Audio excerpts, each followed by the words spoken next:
Muy buenas tardes, saludos y bienvenidos un día más a este programa 8 Magazine. 16 de septiembre volvemos con todos ustedes y arrancamos nueva temporada con muchísimas ganas de que sigan tarde tras tarde acompañándonos, pero sobre todo con ganas de contarles todas las cosas que pasan en la provincia y también en la capital.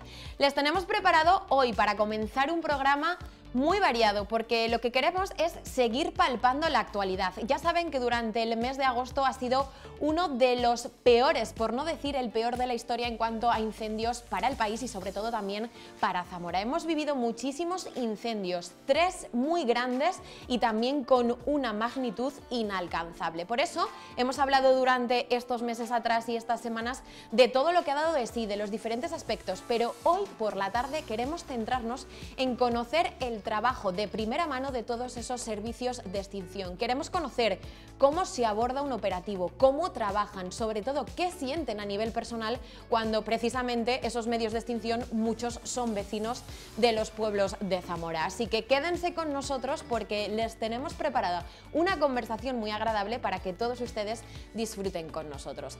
Además, también se celebra este 16 de septiembre el Día Internacional de la Cardiología Intervencionista. Igual muchos de ustedes no saben lo que es. Vamos a hablar del corazón, sí, pero de todas esas intervenciones y actuaciones que se hacen además de una forma muy poco invasiva y que permiten que tenga una buena y muy buena recuperación todos esos pacientes.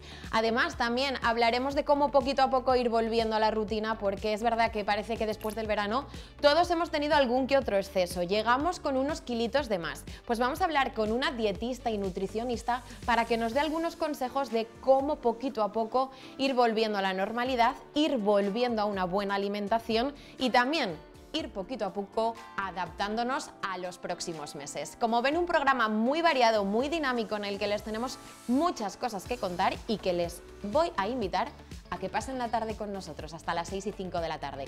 Y ahora también, comenzando la temporada, llega nuestra compañera Martina Carrión con la sección Campo y Provincia, que además va a mantener una conversación y también una muy buena entrevista con el presidente de la Diputación. Nosotros a la vuelta retomamos este 8 Magazine.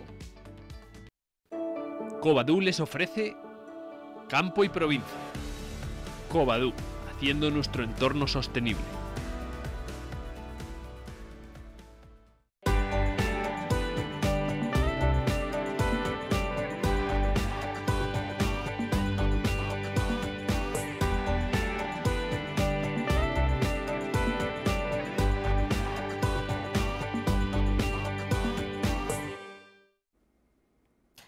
Saludos, buenas tardes, bienvenidos a Campo y Provincia. Arrancamos hoy nueva temporada y lo vamos a hacer con algo que es bueno, pero no deja de ser una consecuencia directa de lo que hemos sufrido y mucho en esta provincia, sobre todo durante el mes de agosto. Hablamos de los incendios.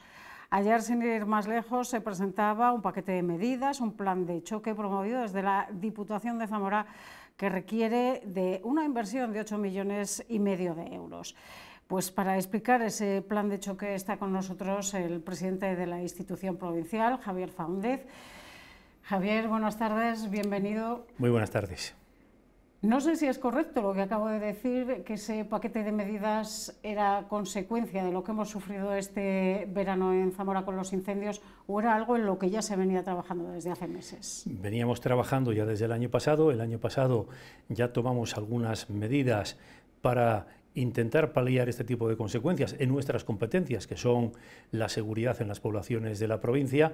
El año pasado compramos ya los 507 armarios dotados de mangueras y de lanzas para cada una de las localidades de la provincia, y además compramos como prueba piloto un bulldozer desbrozador, un D1, que lo hemos puesto a funcionar para hacer ya perímetros de poblaciones. Empezamos por la comarca de Sanebre-Carballeda y además con unos resultados muy por encima de las expectativas que teníamos. En este sentido, habéis avanzado en este plan de choque que iremos desgranando, algo que reclamaban mucho, no tanto medios contra incendios, sino labores preventivas que pudieran evitar que las llamas llegaran a las poblaciones. Labores preventivas en poblaciones. Vamos a ver, a lo largo de todos estos meses y todos estos años, cuando vas por un pueblo, yo últimamente prácticamente, aparte de fijarte en otras cosas, ves que hay poblaciones que están bien, que si hay un fuego pueden tener muy poco peligro, pero hay poblaciones que son auténticos bosques y que viven situaciones que el día que tengamos un incendio lo van a pasar muy mal. Entonces, básicamente, esa era una de nuestras preocupaciones. Lógicamente, para eso hay que poner una serie de recursos, hay que tomar una serie de medidas. Lógicamente, la Diputación, como una institución volcada con el territorio, volcada con nuestros ayuntamientos, tiene que ponerse a disposición de los ayuntamientos, porque muchos son ayuntamientos que tienen muy pocos recursos. Ahora mismo se acaba de publicar el Plan Infocal en el mes de julio, con una obligación de elaboración de planes y guías en muchos ayuntamientos. Hay ayuntamientos que no tienen ni capacidad económica, ni capacidad técnica, ni capacidad operativa para hacer esos planes y esas guías que van a ser fundamentales a la hora de marcar el devenir de los trabajos que tengamos que hacer en cada una de las localidades. Pero ahora una de las medidas es hacer esos planes o guías dependiendo en los 507 pueblos que hay. Sí, esos planes nosotros ya nos habíamos comprometido, personalmente me comprometí en una reunión que tuvimos con alcaldes en Villaralbo, donde estaba también Irene Cortés, que es la directora general de Protección Civil. Se presentó el programa Infocal y dentro del programa Infocal iba ya esa obligación en los municipios de máximo riesgo de incendio de la elaboración de un plan de incendios y en el resto de municipios de la provincia hacer una guía. Nosotros ayer hemos ido más allá y nos hemos comprometido a elaborar planes de prevención de incendios en los 247 ayuntamientos que son del ámbito competencial de la Diputación y en los 507 núcleos de población que engloban esos ayuntamientos. ¿Esos planes son un catálogo de recursos o van más allá? Vamos a ver, vienen a través de una aplicación, hay una serie de datos que vienen precargados, se accede a ellos a través de unas claves que ya tenemos nosotros, todas las claves de todos los ayuntamientos, y después hay una serie de espacios que hay que completar con unos mínimos y con unos máximos. Nosotros, por ejemplo, uno de los planos que queremos introducir en esos planes de prevención de incendios es la ubicación de todas las bocas de riego de la provincia, que también fue una de las medidas que anunciamos para renovación el próximo año. Irán también una serie de fincas marcadas dentro de zonas urbanas y de zonas periurbanas para crear esos anillos de protección, esos anillos de seguridad, que van a estar en función de la ubicación de las localidades. Miren, hay localidades, por ejemplo, como Samamez, en la comarca de Aliste, que tiene metido el monte dentro del pueblo prácticamente, y otras localidades, como he estado este sábado en Mugo de Alba, donde prácticamente está todo, son praderas, está todo muy limpio. En algunos sitios habrá que hacer unas cosas y en otros sitios habrá que hacer otras que no las van a hacer técnicos que vamos a contratar por la Diputación. Vamos a contratar 11 técnicos, 3 ingenieros forestales, 8 personas que van a venir de la rama de FP forestal, y después todo ese trabajo de campo que van a hacer esa gente junto con nuestros bomberos se le va a contratar a una empresa para que lo transforme en un documento que se lo vamos a remitir a los ayuntamientos, lo van a tener que aprobar y a partir de ahí ese plan estará operativo.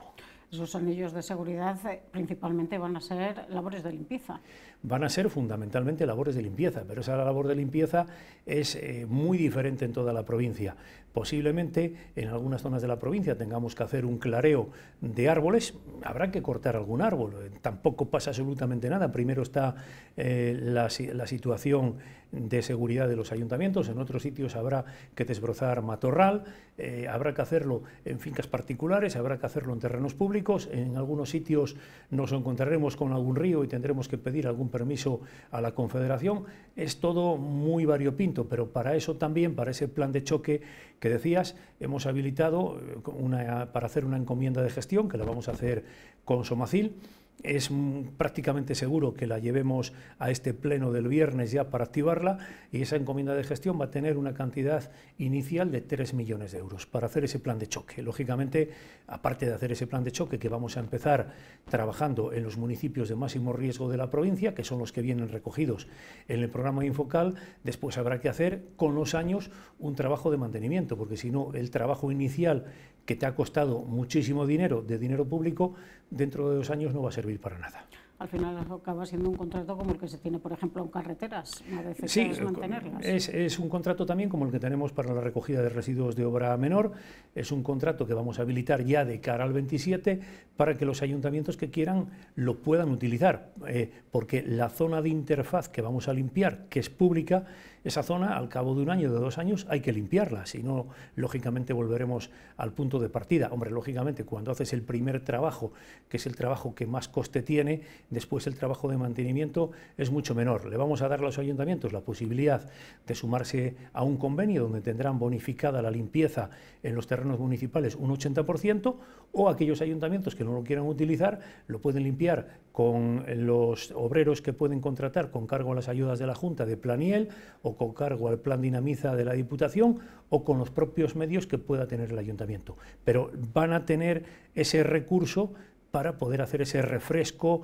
esa limpieza posterior, para que esto no sea un plan que dure un par de años. Este plan ha venido para quedarse.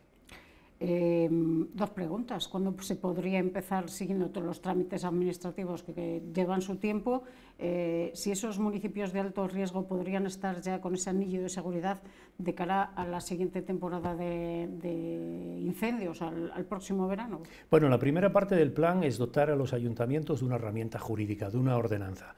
Muchos ayuntamientos tienen ordenanzas, algunas ordenanzas donde solo se basan en la sanción, y tú puedes sancionar a un vecino, el vecino puede recurrir la sanción o no pagarla, pero la finca sigue sin limpiar.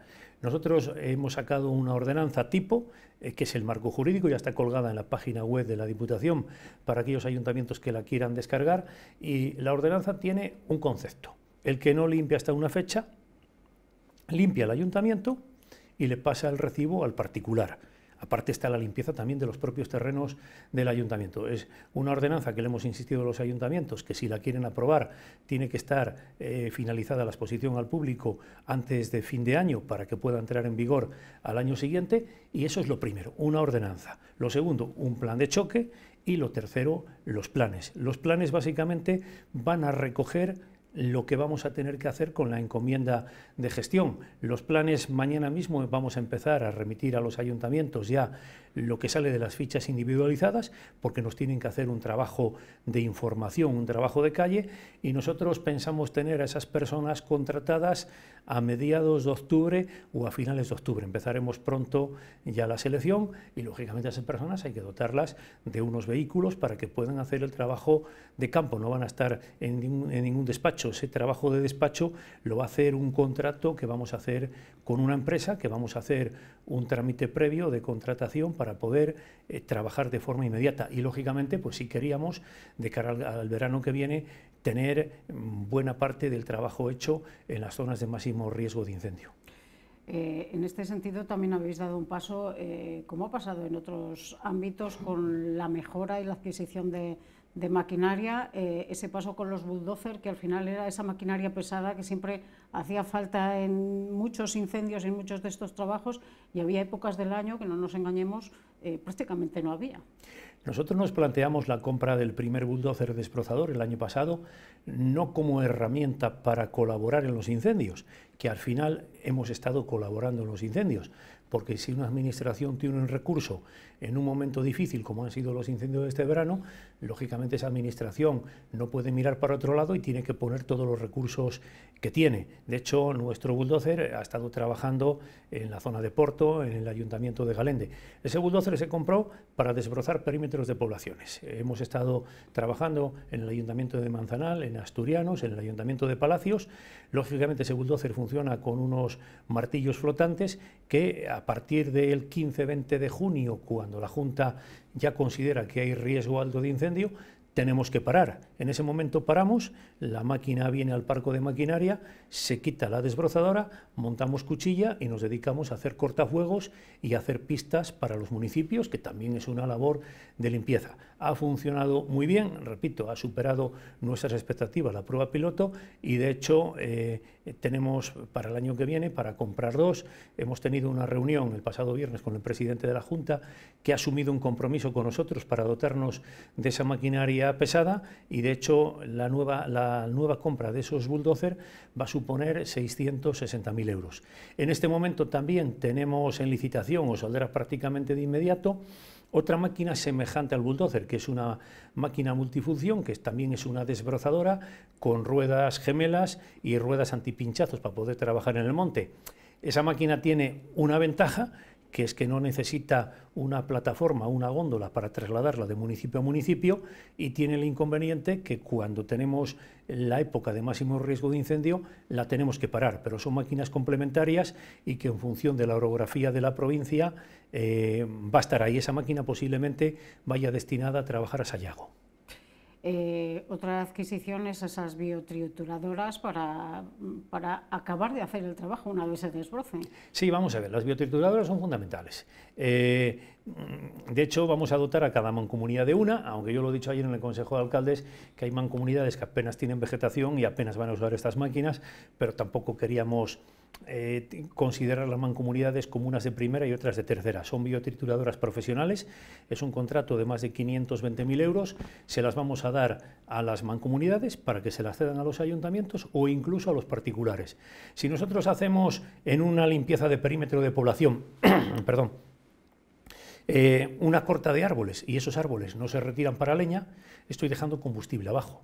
Ese combustible, si no lo elimino, prácticamente no estoy haciendo ningún tipo de trabajo a la hora de prevenir un incendio en esa localidad. Eso también otra medida complementaria. Se está dotando de un anillo de seguridad, se va a dotar de un anillo de seguridad, pero también es importante aquí la colaboración de los ayuntamientos con esa ordenanza, con la aplicación de la ordenanza, pero también en otro sentido cada vez se le dota de más, y aquí también está contemplado en el plan, con más material contra incendios y con formación. Esa formación, ayer apuntaba que también iba a ser no solo para los propios trabajadores de los ayuntamientos, sino para la gente en general. Al final, y en incendios, que ha estado mucho en muchos de ellos, no es algo ajeno, sabe de qué va todo esto. La gente quiere ayudar y hay veces que le pueden las ganas. Pues sí, la ordenanza que has dicho antes es fundamental. Si no hay ordenanza, no activamos el resto. Un ayuntamiento que no aprueba una ordenanza no vamos a poder hacer ni anillos de seguridad ni nada, porque de nada nos sirve a nosotros hacer un trabajo previo muy importante con un coste económico si después eso va a quedar abandonado. Con respecto a la formación y a la dotación de material, yo siempre he dicho que el voluntariado es importante, pero a veces lo dices tú, nos pueden las ganas.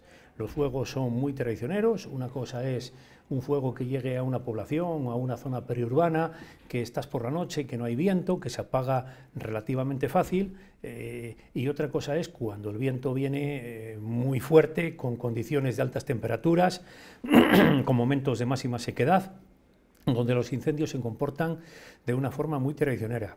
Yo he estado en muchos sitios donde llega la gente y coge una rama, una mochila, y que va en pantalón corto, que va en una camiseta, que va sin ningún tipo de protección.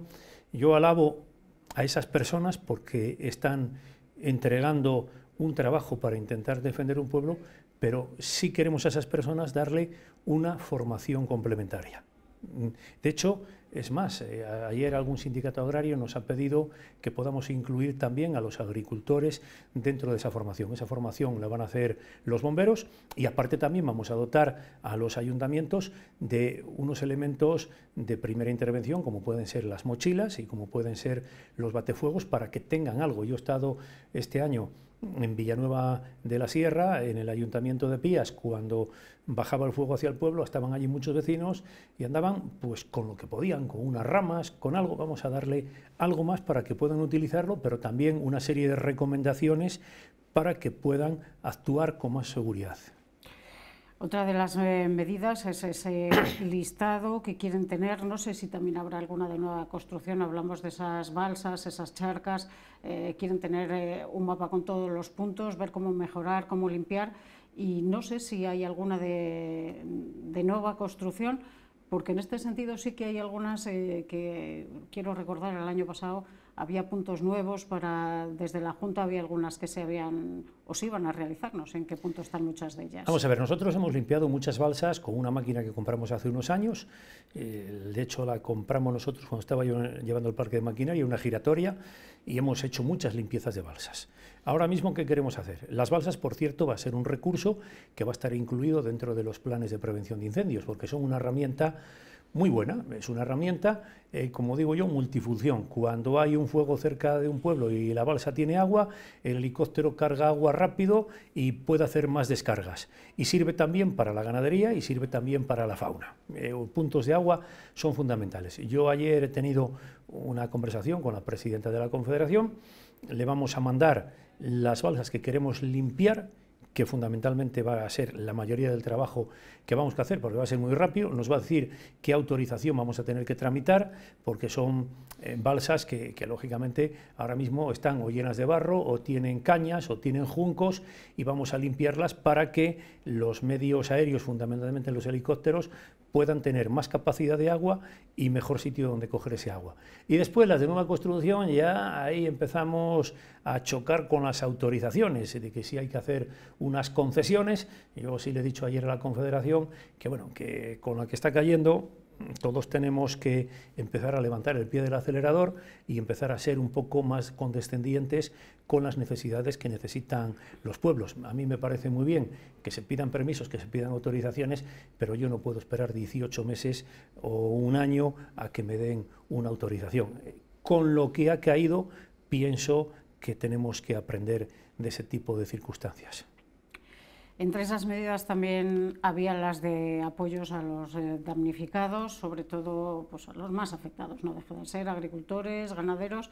Los ganaderos, esa compensación fuera de la indemnización tipo que hay ahora y pagar por lo que realmente vale cada una de las reses muertas, que es una de las reivindicaciones históricas en los incendios y en cuestiones como los ataques del lobo que siempre han pedido los ganaderos, que se pague por lo que realmente le valdría a ellos si lo llevan al matadero y no por lo que se estima en los seguros. Sí, en el tema de las ayudas ha habido alguna formación política que te llega a los plenos de Diputación o a través de medios de comunicación y te dicen, ¿dónde están las ayudas de la Diputación? Mire, la Diputación desde el primer minuto ha estado en contacto con la Junta de Castilla-León. Yo he tenido múltiples conversaciones con Isabel, con la vicepresidenta, que ha sido una de las personas que ha estado ahí en el gobierno de Alfonso Fernández Mañueco para implementar ayudas rápidas y ayudas coherentes. La Diputación, yo lo he dicho, lo que no vamos a hacer es hacer una subasta, a ver quién da más. Si hay una administración que pone recursos suficientes para atender a los damnificados, pues ya está cubierto. Vamos a abordar otros aspectos donde posiblemente por una serie de circunstancias legales no puedan. Ahí has puesto un ejemplo. Yo tuve una reunión con ganaderos el jueves de la semana pasada y nos comentaban eso. En las ayudas por pérdida animal, hay animales que se han quemado, fundamentalmente en la zona de la Alta Sanabria, y claro, las indemnizaciones son las cantidades que vienen estipuladas en el saneamiento animal, que es una normativa estatal. Entonces, si a ti ahora mismo una vaca te vale 1.700, 1.600 euros, una cantidad aproximada, y te dan 800 euros porque la normativa no puede dar más, ahí es donde tiene que entrar la Diputación con una ayuda complementaria. Y de ahí vamos a habilitar una partida de 50.000 euros en el próximo presupuesto de la Diputación para poder complementar esas ayudas. Vamos a subir también las ayudas a microempresas. El día que tuve una entrevista con un programa de televisión de Castilla-León en el lago de Sanabria, algún empresario también me lo comentó, vamos a darle una puntuación adicional a los municipios afectados por los incendios, a las microempresas, que son las que sujetan el empleo, y además vamos a subir esa cantidad de los 750.000 euros que teníamos el año pasado a 1 millón de euros. Y otra de las ayudas que hemos implementado, que ha sido una prueba piloto que también hicimos, hemos sido pioneros en Castilla-León y en prácticamente en toda España, que son los collares de cercados virtuales. Los ganaderos nos han felicitado por esas medidas.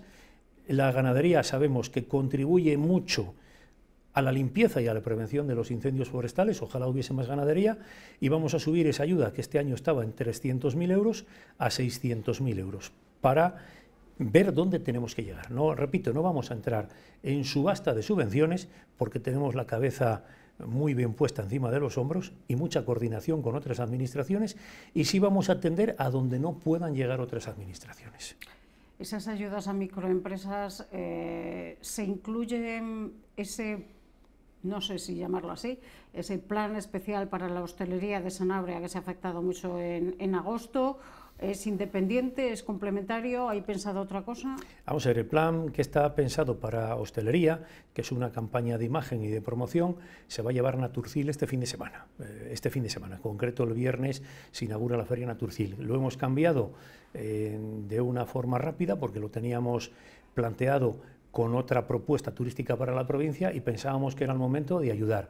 Pero, lógicamente, una microempresa es una empresa con menos de 12 trabajadores y una facturación menor a 2 millones de euros, y hay bastantes en Sanabria que nos han planteado, sobre todo el sector de la hostelería, que podían verse incluidas en la convocatoria del año que viene para poder hacer esas inversiones que son importantes para mejorar esos negocios en un entorno como es el lago de Sanabria.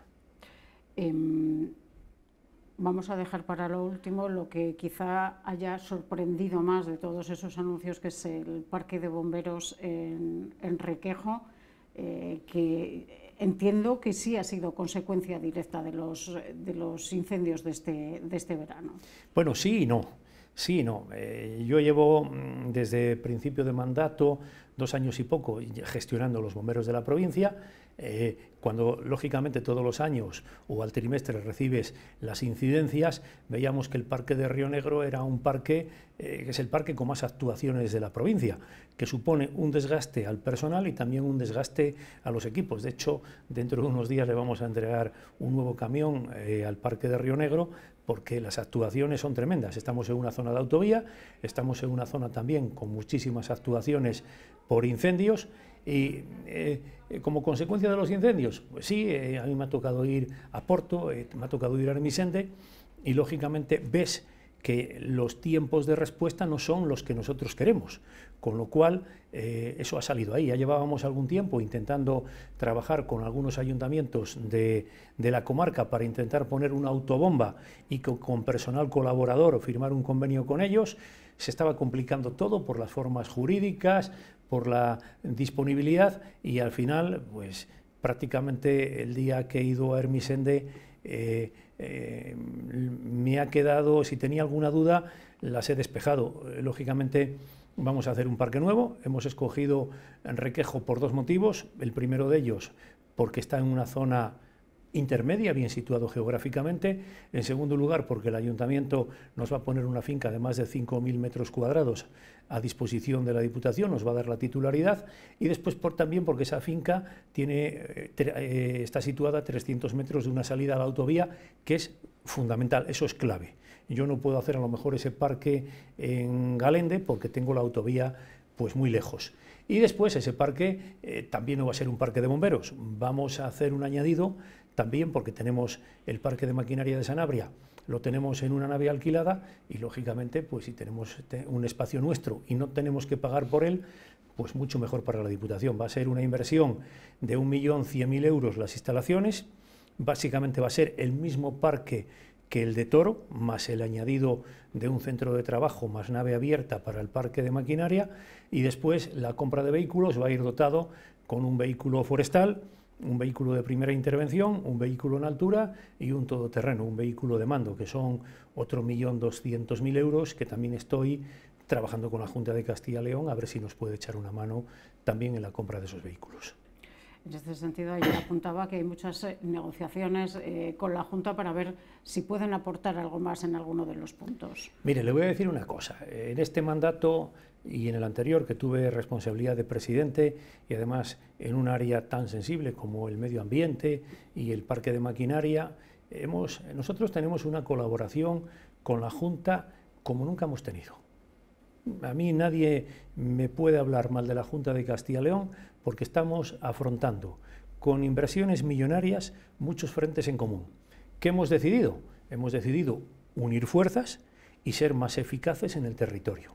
Cuando hacemos una depuradora, cuando hacemos una red de abastecimiento, cuando renovamos un vehículo, cuando hacemos algún tipo de obra como las que hemos licitado en IFEZA, que vienen subvencionadas buena parte por la Junta de Castilla y León, estamos dando una respuesta mejor al ciudadano. Y ahí nos hemos comprometido dos administraciones que estamos volcadas con el territorio, la Junta de Castilla y León y la Diputación. Y en este caso, en materia de incendios, mire, yo mismo ayer he estado hablando por la mañana, a primera hora, con el consejero por el tema de las balsas y al final hemos llegado a un acuerdo donde ese $500.000 de euros para las balsas lo vamos a pagar la mitad la Junta y la mitad la Diputación. Son negociaciones que a veces se hacen en reuniones, a veces se hacen por teléfono, porque a día de hoy la Junta de Castilla y León es muy receptiva con esta Diputación y con este presidente y sinceramente es el momento histórico de mayor colaboración y mayor compromiso de la Junta de Castilla y León con esta provincia.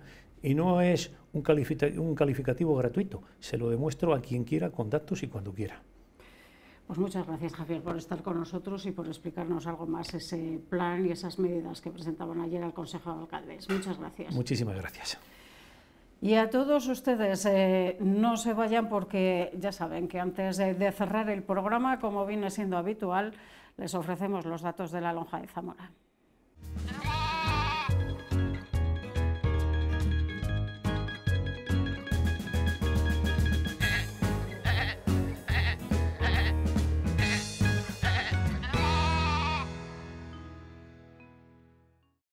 La lonja celebrada hoy en Zamora nos deja muy pocas variaciones en las cotizaciones y todas ellas en la mesa de porcino de cebo. Aquí se producen descensos de 3 céntimos en el selecto, el graso y el normal. Y así pasan a cotizar el selecto y el graso a 1,599 euros el kilo. El normal se paga a 1,587.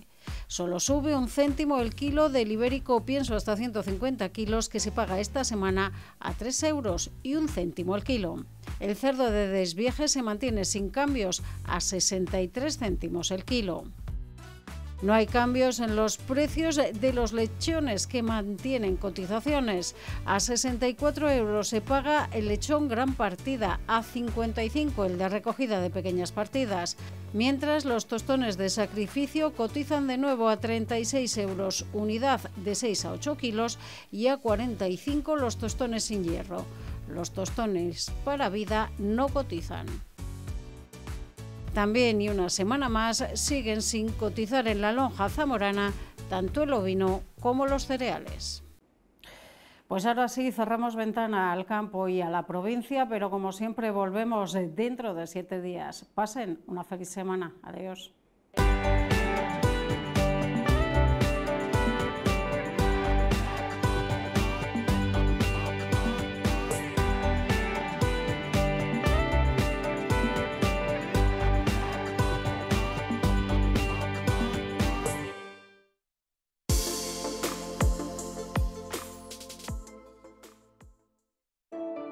Covadú les ha ofrecido Campo y Provincia. Covadú, haciendo nuestro entorno sostenible.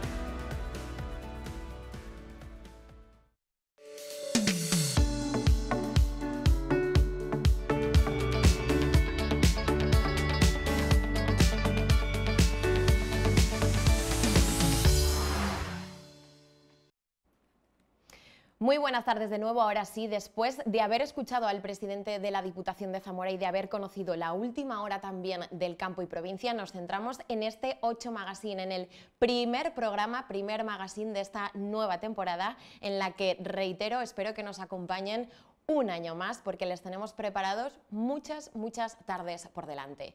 Y sin duda este programa y este magazine queremos comenzarlo hablando de los incendios, porque ya saben que ha sido un verano muy complicado para todos los servicios de extinción, pero también sobre todo para la ciudadanía, para la provincia de Zamora, que ha estado en jaque semanas y semanas, viendo las llamas y el fuego desde cerca. Hemos tenido 3 grandes incendios, pero ha habido muchísimos más. Por eso se ha hablado durante todas estas semanas atrás de muchos aspectos de las labores de extinción, también de esa prevención, de las consecuencias, pero nosotros hoy queremos centrarnos en algo que muy pocas veces se escucha y muy pocas veces se conoce, que es cómo son las llamas, cómo es el fuego desde dentro. Por eso queremos hablar con los técnicos de extinción de la Junta de Castilla y León para que nos acerquen un poquito más a todo este interior de la tragedia que se vive. Nos acompaña en esta tarde José Luis Gutiérrez, muy buenas tardes. Hola, buenas tardes. Y nos acompaña Rubén Díaz, muy buenas tardes. Buenas tardes.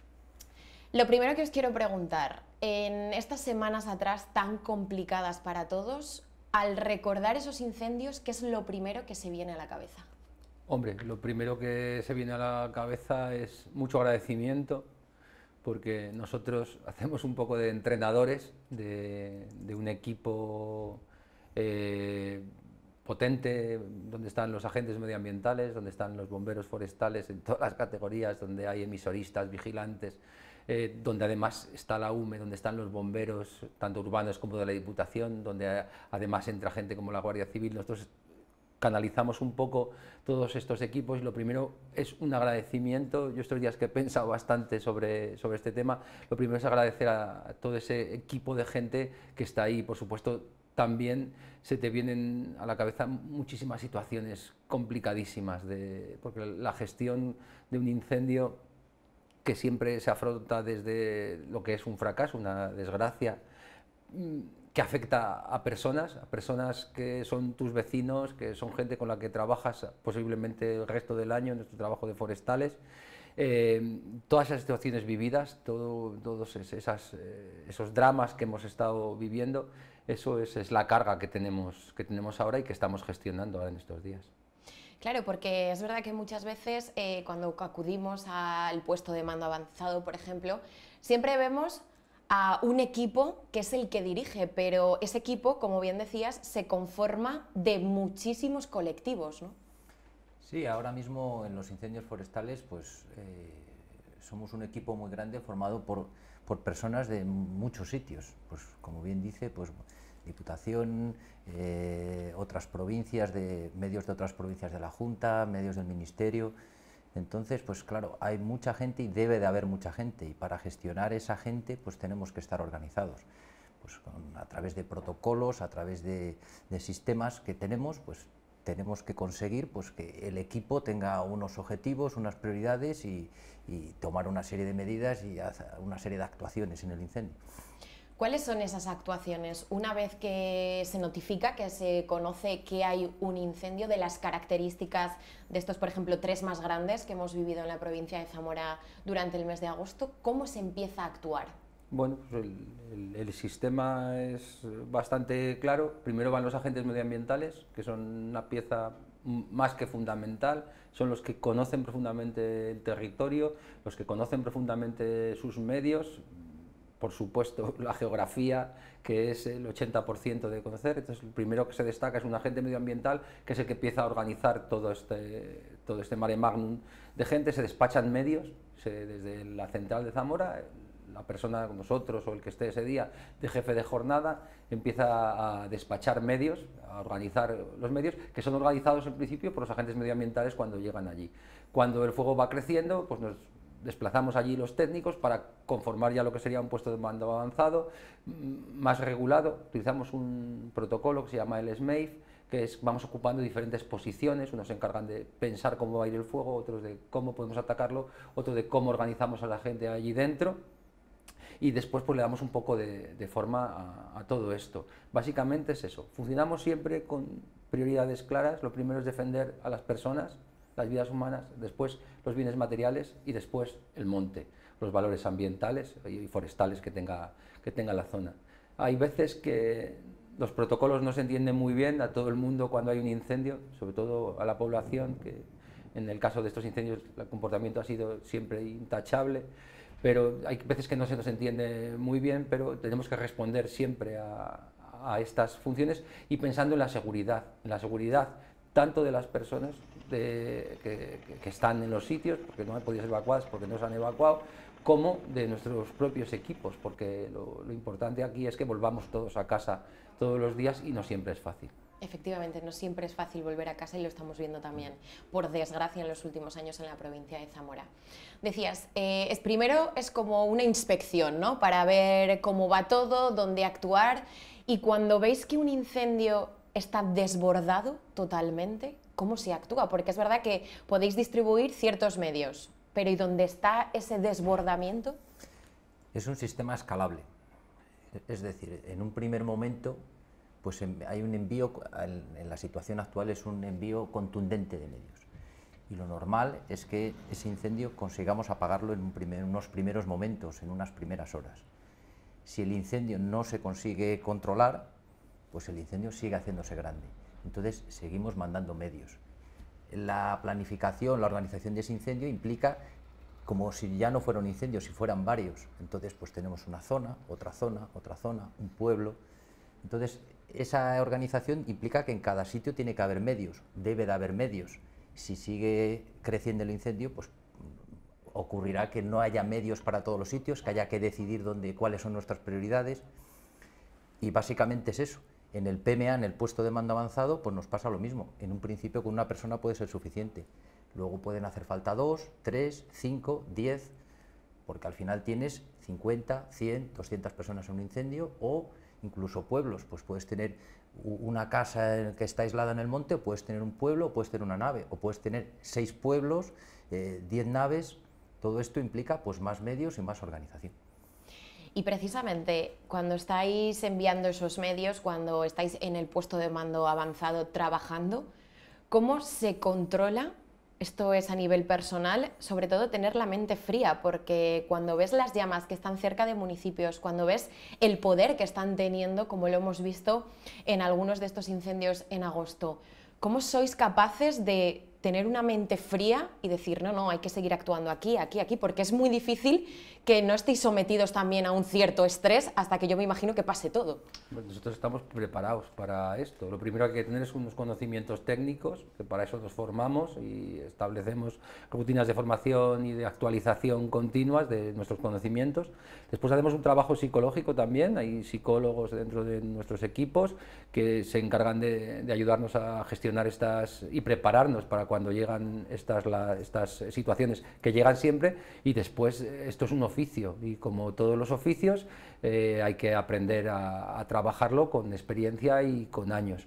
En Zamora es un sitio donde el operativo a todos los niveles tiene gente con muchísima experiencia, gente que ha pasado durante los últimos 25 o 30 años, como nos pasa a nosotros, un montón de incendios, y gente que se está incorporando. Entonces, bueno, son 3 cosas. Y después, por supuesto, están los protocolos a los cuales hay que ceñirse y hay que controlar para que tanto las acciones sean efectivas como seguras para todo el mundo. Hablaba del estrés, pero también el cansancio, que yo, por ejemplo, en el incendio de Porto siempre lo mencionaba. Si nosotros estamos cansados de ver todo aquello, porque era una impotencia absoluta, ¿cómo tenéis que estar vosotros horas y horas cuando veis que avanzan los días y que sí, la situación está un poco más controlada, pero que no tiene fin, ¿no? No somos más especiales que otros colectivos, pues al final son horas de trabajo que se van sumando y pues se intenta que las jornadas pues sean pues las adecuadas. Pues se puede alargar más, pues porque la situación lo provoca, pero realmente pues somos un colectivo más que tiene que trabajar una serie de horas con unas tensiones, unas presiones, y ya está. Al final, y se ha demostrado, por ejemplo, esas 3 semanas de incendios, pues entras en una dinámica de voy al incendio, trabajo las horas, vuelvo, descanso, vuelvo. Un oficio, hombre, es verdad que si se alarga mucho en el tiempo, pues el cuerpo, la mente, pues empieza a pedir un descanso. Pero bueno, pues también tenemos esa posibilidad, somos muchos compañeros, hay medios, pues te paras 2 o 3 días, vuelves. En ese sentido, este año, quizá más que el cansancio tremendo que traes, que arrastras, ha sido la sensación de que muchos días los incendios han sido tan terriblemente virulentos, de tales condiciones, que te volvías a casa con la sensación de que el trabajo había sido en balde. de que ese día no habían salido las... Entonces, la frustración con la que vuelves a casa cuando las estrategias de un día no han servido, o estás todo el día trabajando en una línea y al final un mal golpe de viento, un remolino te ha echado por traste el trabajo que has hecho, muchas noches que vuelves con la sensación de decir esto está casi en el sitio y por la mañana, pues eso, una condición mala te vuelve a sacar el fuego, eso es muy complicado. A esto que decías, me decía uno de los días, uno de los fuegos, me apareció un compañero, fotógrafo, ¿no? Entonces se sentó un rato allí conmigo mientras comíamos el bocadillo, el fotógrafo era un medio catalán, y me decía, estoy destrozado porque llevo 4 días saltando de fuego en fuego, y yo tenía el bocadillo en la mano y le miraba y había más gente y los chavales miraban hacia él y se miró y se puso a reírse, ¿no? Como diciendo, claro, o sea... Un poco atrevido, ¿no? Deciros a vosotros eso. Pero es esa sensación, todos los trabajos tienen malos momentos y seguro que en su dinámica de trabajo, pues esto había sido una cosa tan excepcional como podía ser para nosotros. Claro, es que también hemos visto que en esas 3 semanas de agosto también el viento no amainaba. O sea, cuando por la mañana daba una poca de tregua, por la tarde volvías a hacerse imparable, ¿no? Y es lo que decía un poco Guti, que al final parecía que había sido en balde todo lo que se había trabajado y avanzado. Quizás mentalmente es lo peor, lo que dice Guti, el tema de la frustración. Pues que día tras día no puedes, marchas, no está controlado, no lo tienes estabilizado, dejas al compañero un problema, al día siguiente vuelves otra vez. Eso ha sido realmente lo más cansado, porque si tienes la sensación de que vas avanzando, de que vas resolviendo el problema, pues eso ayuda mucho mentalmente. Y sí, las condiciones de estas 3 semanas pues han provocado que hayamos tenido el peor periodo de incendios que ha habido en León, Zamora, Orense, de toda la historia. Hay un punto que ahora, a toro pasado, lo empezamos a valorar, y es que ahora hemos visto que durante esa ola de calor, que empezó como el día 4, el 5 de agosto y que duró hasta el día 20, hubo 12 días en los cuales en Zamora, León y Orense la temperatura estuvo 6 grados por encima de lo esperable, de día y de noche, 6 en verano, que no es de 14 a 20, que es de 32 a 40. Y después con unas condiciones de viento terribles, y en esta cosa que se habla ahora tanto de los incendios de esta generación, con incendios que por la cantidad de combustible han evolucionado hacia crear sus propias dinámicas de viento dentro del incendio. Columnas de incendio que en vez de ir, como suele ser, hacia donde sopla el aire, van hacia donde hay más combustible. Los comportamientos explosivos que son los que han causado los accidentes en la mayoría de los casos, y además el poner en riesgo muchas situaciones. Y cuando estás en un incendio grande y tienes muchos cascos urbanos, 1 casco, 2 cascos, 3 cascos urbanos amenazados, toda la extinción se centra en defender esas zonas. Y otras cuestiones, como puede ser la más forestal, queda más abandonada, porque es lo que hay que hacer, y esto te va generando pues una suma de problemas. Además, con que en León y en Orense había tantos incendios o más que hubo en Zamora, en León hasta 14 simultáneos. Entonces eso genera que el propio sistema ya no dé para más, porque no puede haber para tanto. Hablabas de esos cascos urbanos, que siempre es la prioridad. ¿Cómo ha sido también ver a los vecinos desolados? Porque al final, claro, ver tan cerca de toda tu vida, porque al final una vivienda, una casa en un pueblo es toda tu vida, que corre peligro, porque vosotros al final estáis con ellos, intentáis protegerlos, pero siempre es verdad que yo creo que intentan ayudar y en muchas ocasiones no ayudamos bien, que ese también es un problema que tenemos, ¿no? Bueno, aquí en este sentido lo que hay que hacer es pensar en 2 cosas. Bueno, primero desde el punto de vista humano, pues nosotros vivimos o hemos vivido durante mucho tiempo. A mí en Sanabria me pasa, que he vivido allí 12 años y conozco a los vecinos y a la gente de Porto, de Galende, de Ribas del Lago, como si fueran...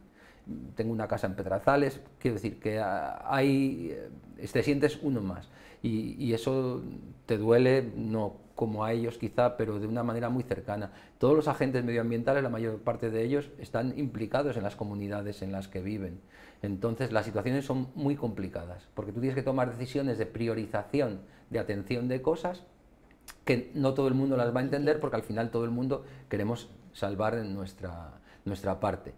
Por otra parte, humanamente ha sido muy enriquecedor, porque cuando se ha conseguido que alguna gente se organizara y, en el caso de Porto, por ejemplo, que todo el mundo trabajara a una, en San Martín también, en Vigo, en muchos sitios, en Ribera del Lago, la gente se organiza y se dispone, a los que quedaron en los pueblos, a hacer un trabajo ordenado y consciente. Yo creo que este es la gran cosa que tenemos que aprender para de ahora en adelante, y es que la población local tiene que ser consciente de que la realidad ha cambiado. Esto ya no es el tiempo aquel en que veíamos arder el monte y ya vendrán a apagarlo. Ahora arde el monte y se puede acercar aquí, y debemos de asumir esto como una nueva realidad, y la gente tiene que ser consciente de eso, de qué puedo hacer y sobre todo qué puedo hacer antes de que esto, cómo tengo que tener mis fincas, cómo tengo que tener mi casa protegida, el entorno de mis propiedades. ¿Qué puedo hacer durante el tiempo? Aparte de ser muy conscientes y exigir mucho a las administraciones, exigirnos mucho a nosotros también de las cosas que haya que hacer, pero después también es una labor de organización y de concienciación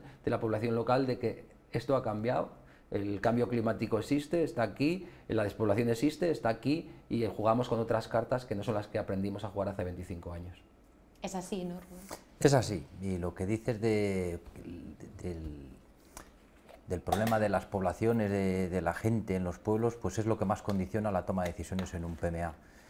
Al final lo que más de tensión, lo que más condiciona las decisiones, y que venga alguien y te diga se me va a quemar la casa, y que venga gente muy nerviosa, que lo principal o lo primero que haces es tratar de calmar. Estamos aquí, vamos a ver qué se puede hacer. Pero claro, es muy difícil a veces, y hay que entender también que los medios pues tienes que repartirlos, que está tu pueblo, está tu casa, pero hay otro pueblo, otra casa. Es muy difícil eso es una parte que te exige mucho más que la parte técnica, te exige pues una parte de ver a la otra persona, que querer entenderla y tratar de calmarla y tratar de buscar una solución. Es así, no hay más, y es algo que tenemos que trabajar también, porque a veces pues estás en tu burbuja técnica de dónde va el incendio, cuánto avanza, hectáreas, pero claro, hay una casa que se está quemando, hay una nave ganadera que hay 2000 ovejas y hay que salvarla. Si se puede, se hará. ¿Que vamos a poner todo lo que podamos? Seguro, pero hay veces que las cosas llegan hasta donde llegan y no hay más. Y no se puede hacer más, es verdad. Ahora que han pasado unas semanas, que parece que relajamos, aunque suben las temperaturas y siempre hay que estar un poco ojo a visor, alerta y pendientes. ¿Habéis tenido tiempo para como evaluar un poco todo lo que ha pasado? Porque es verdad que en esa vorágine que decíamos de esas 3 semanas solo piensas en trabajar, descansar, pero ahora ya que lo miráis con ciertas semanas de descanso, ¿cómo lo veis? Pues estamos empezando, yo creo que ha habido entre compañeros, por ejemplo, muchas discusiones, muchas conversaciones que son útiles porque te permiten recordarlo, te dan otras perspectivas, claro, te hacen ver cosas que tú no viste, entonces esa parte está ahí.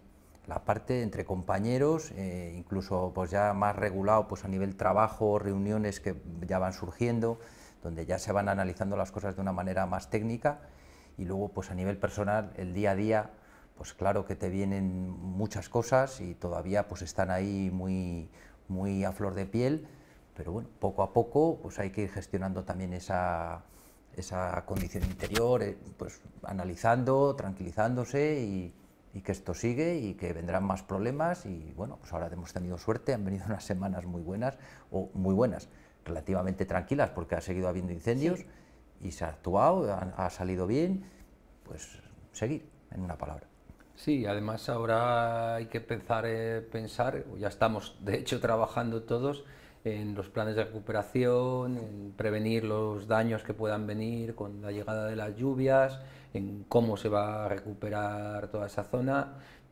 Ya hay mucha gente que estamos pensando y trabajando en el tema, escuchando muchísimo a la gente, escuchando a los ganaderos, escuchando a los alcaldes, a los vecinos, todas esas cuestiones que se puedan mejorar, intentando pues asumir toda la información que se pueda, tanto para una prevención como para la recuperación de estas zonas, que ahora es el objetivo en el que tenemos que centrarnos estos meses. Claro que sí.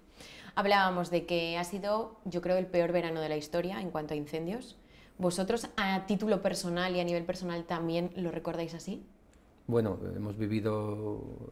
que en Zamora tuvimos en 2022, hemos claro, tenido, complicado. Hemos tenido 2022, desde el punto de vista del 22, pues en Zamora hubo fallecidos y eso está por encima de todo. No era la primera vez que había muertos en los incendios en Zamora, ya los que tenemos bastantes años en el oficio hemos vivido también otras situaciones, pero en cuestión de simultaneidad porque esto han sido 20 días completos, del 10 al 30 ha sido sin parar, a veces hasta con 4 grandes incendios simultáneos en la provincia de Zamora. Es que parecía que no se daba abasto, ¿verdad? O sea, que que era imposible frenar porque salía uno, otro, o sea...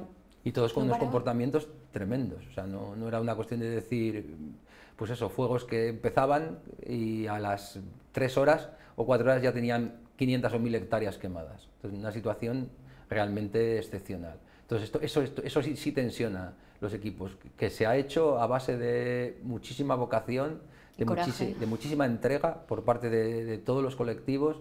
Aquí nadie ha mirado ni horas, ni descansos, ni tardes. Al contrario, yo los días que estaba en la oficina, con los que estaba en el campo, te llamaba la gente, se sumaban gente que estaba de vacaciones, que anulaba sus vacaciones, gente que estaba de descanso, que se incorpora a nivel de todos los colectivos, a nivel de voluntarios, de gente que, pues desde llevarte agua fresca o unas mascarillas al puesto de mando, hasta encargarse de tranquilizar a la gente o de ayudar a salir a la gente de los pueblos.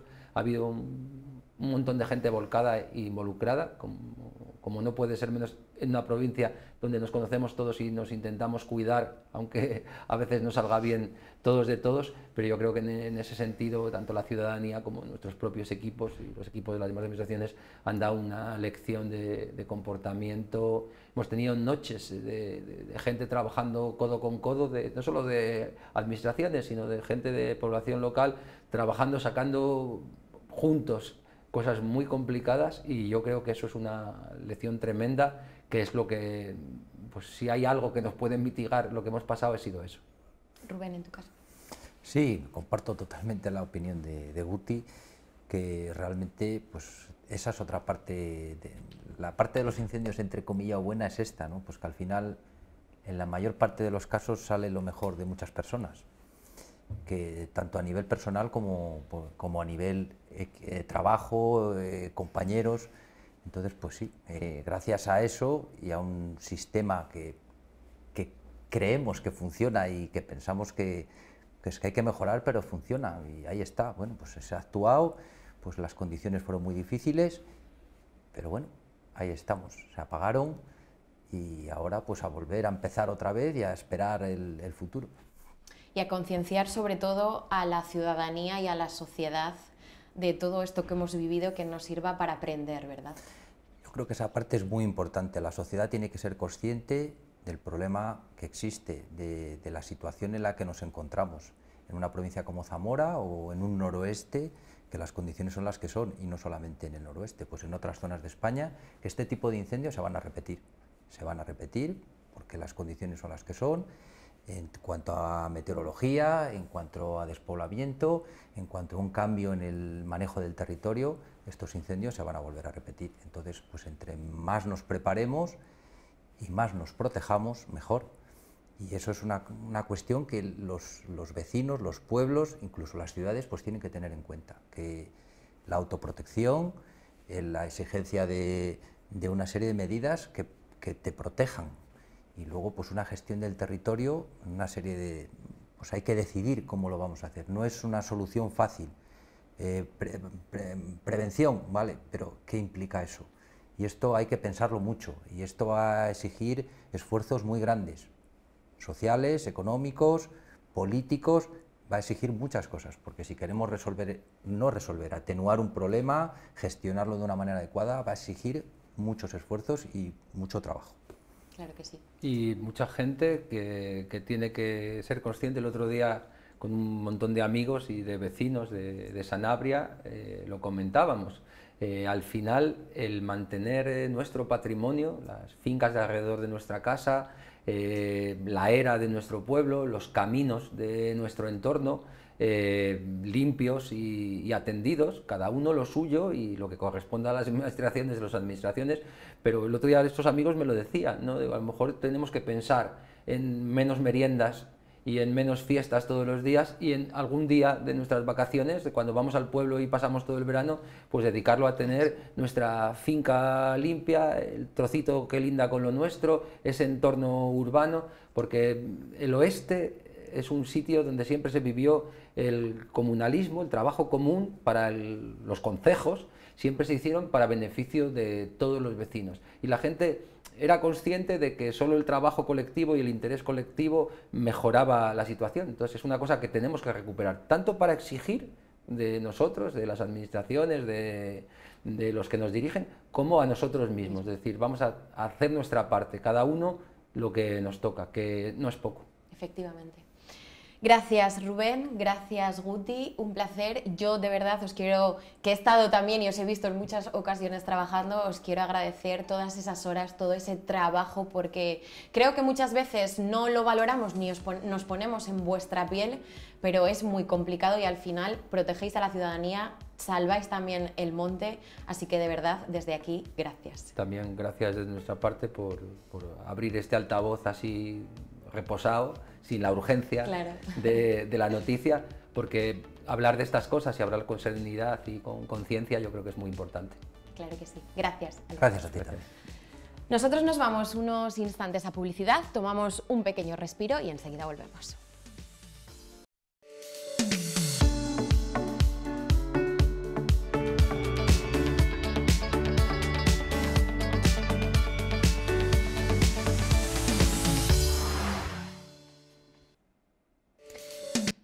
Ya estamos de vuelta después de esta breve pausa publicitaria. Continuamos abriendo la temporada en este 16 de septiembre, que además conmemoramos en 8 Magazine el Día Internacional de la Cardiología Intervencionista. Y qué mejor que hablar precisamente con un especialista en el corazón, con un cardiólogo como es el doctor Javier Chimeno. Muy buenas tardes. Hola, buenas tardes, Salva. Un placer estar aquí en estos eventos divulgativos y de promoción de la salud. Muchas gracias, porque siempre es verdad que te llamamos, acudes, tienes disponibilidad para nosotros, porque siempre nos gusta desde este programa también hablar de esos temas de salud que muchas veces desconocemos. Entonces aprovechamos estos días internacionales como es hoy para que nos lo cuentes de primera mano y con todo lujo de detalles. Perfecto, vamos a intentar explicar un poquito los temas de los que creas oportuno hablar. Cuéntanos exactamente, ¿qué es la cardiología intervencionista? Bueno, hoy se celebra el Día de la Cardiología Intervencionista, que realmente es una superespecialidad de la cardiología. Yo no soy cardiólogo intervencionista, yo soy principalmente cardiólogo clínico, es decir, me dedico al diagnóstico de las enfermedades cardiológicas, de una forma global, y también me dedico un poco al área de las arritmias y de la estimulación cardíaca marcapasos. La cardiología intervencionista es esa superespecialidad que se ha desarrollado en los últimos 50 años, de hecho hoy es el día porque hoy se cumplen 48 años exactos que en 1977 un tipo que se llamaba Andreas Grunsig hizo el primer cateterismo intervencionista, es decir, un cateterismo sobre una persona que tenía una arteria obstruida y que a través de métodos poco invasivos, no son cirugías cardíacas, no hay que parar el corazón, no hay que hacer cirugías externas, sino que a través, la cardiología intervencionista se basa en la aplicación de medidas terapéuticas a través de pinchazos en venas y arterias, generalmente a través de las cuales, como todas las venas y arterias llegan al corazón, llego al corazón y reparo la estructura que sea. Andreas Grunsig en 1977 hizo el primer cateterismo terapéutico sobre una arteria que estaba obstruido en la descendente anterior, entonces atravesó a través de pequeños alambres esa obstrucción y montando un pequeño globito en esa obstrucción, dilató esa obstrucción y esa arteria y bueno, al paciente le alivió de los síntomas que tenía en aquel momento, que serían de angina, dolor de pecho, ¿de acuerdo? Y entonces hoy se conmemora un poquito pues ese evento, porque desde entonces, pues imagínate, ha cambiado sustancialmente ya la cardiología intervencionista, la expansión, el desarrollo terapéutico ha sido brutal y ahora ya no solo los cardiólogos, que son cardiólogos pero que se dedican específicamente, prácticamente a eso, pues han desarrollado técnicas no solo para arreglar arterias, sino para arreglar válvulas, tapar agujeros que no debería haber, extraer trombos y se está desarrollando incluso en las unidades de ictus para la extracción de trombos a nivel de las arterias cerebrales.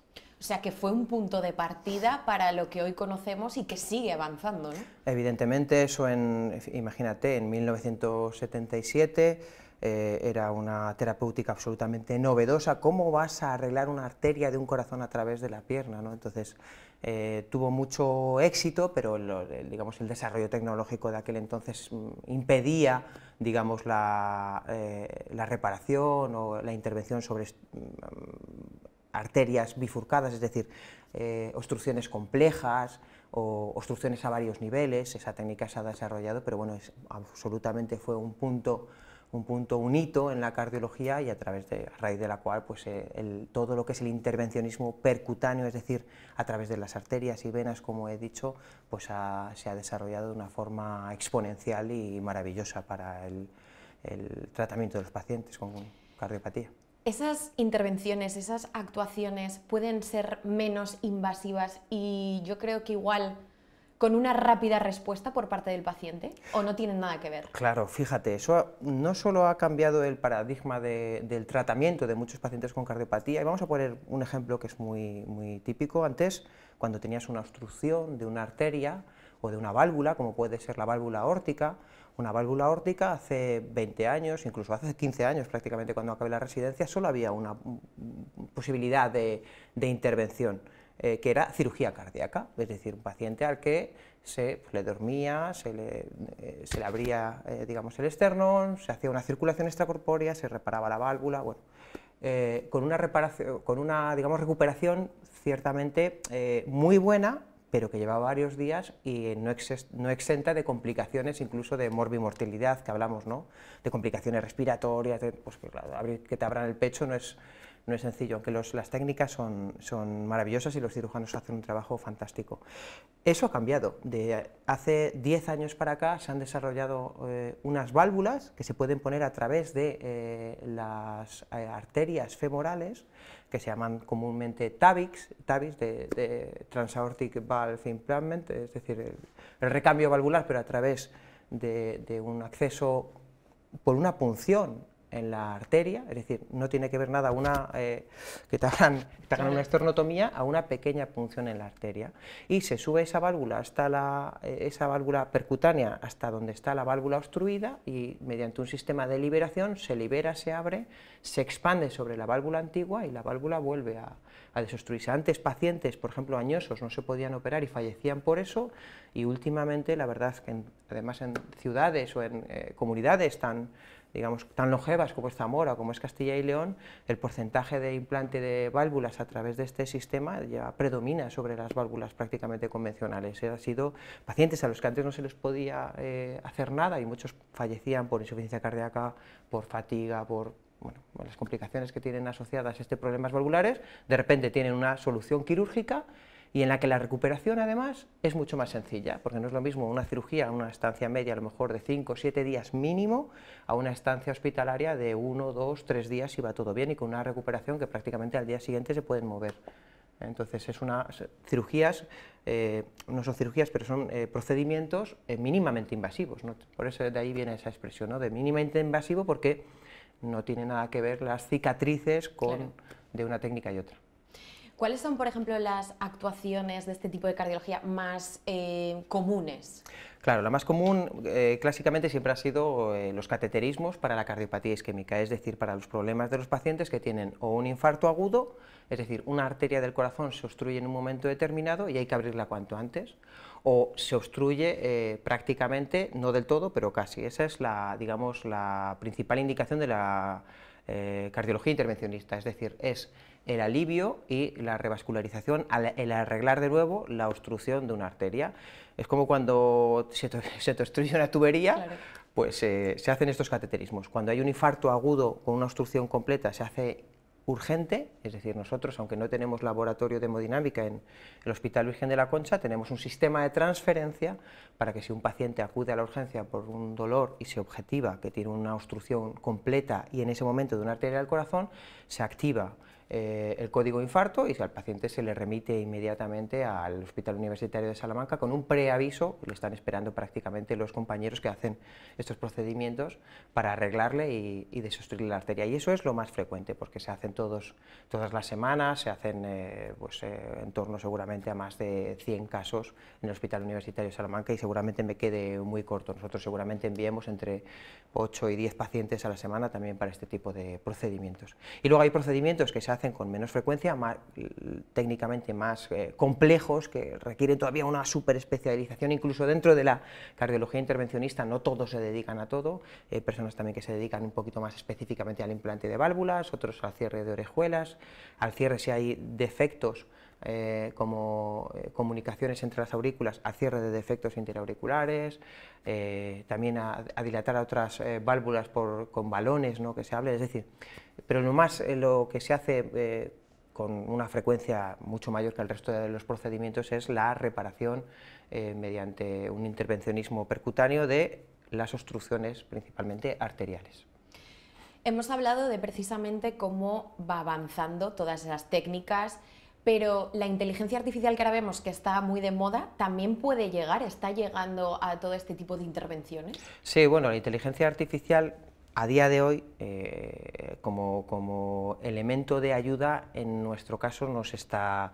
Es decir, no lo estamos utilizando como un elemento para la toma de decisiones, pero obviamente sí que se está implementando, hay sistemas, hay algoritmos, por ejemplo, que cuando haces un cateterismo, la parte inicial es un cateterismo diagnóstico, ¿no?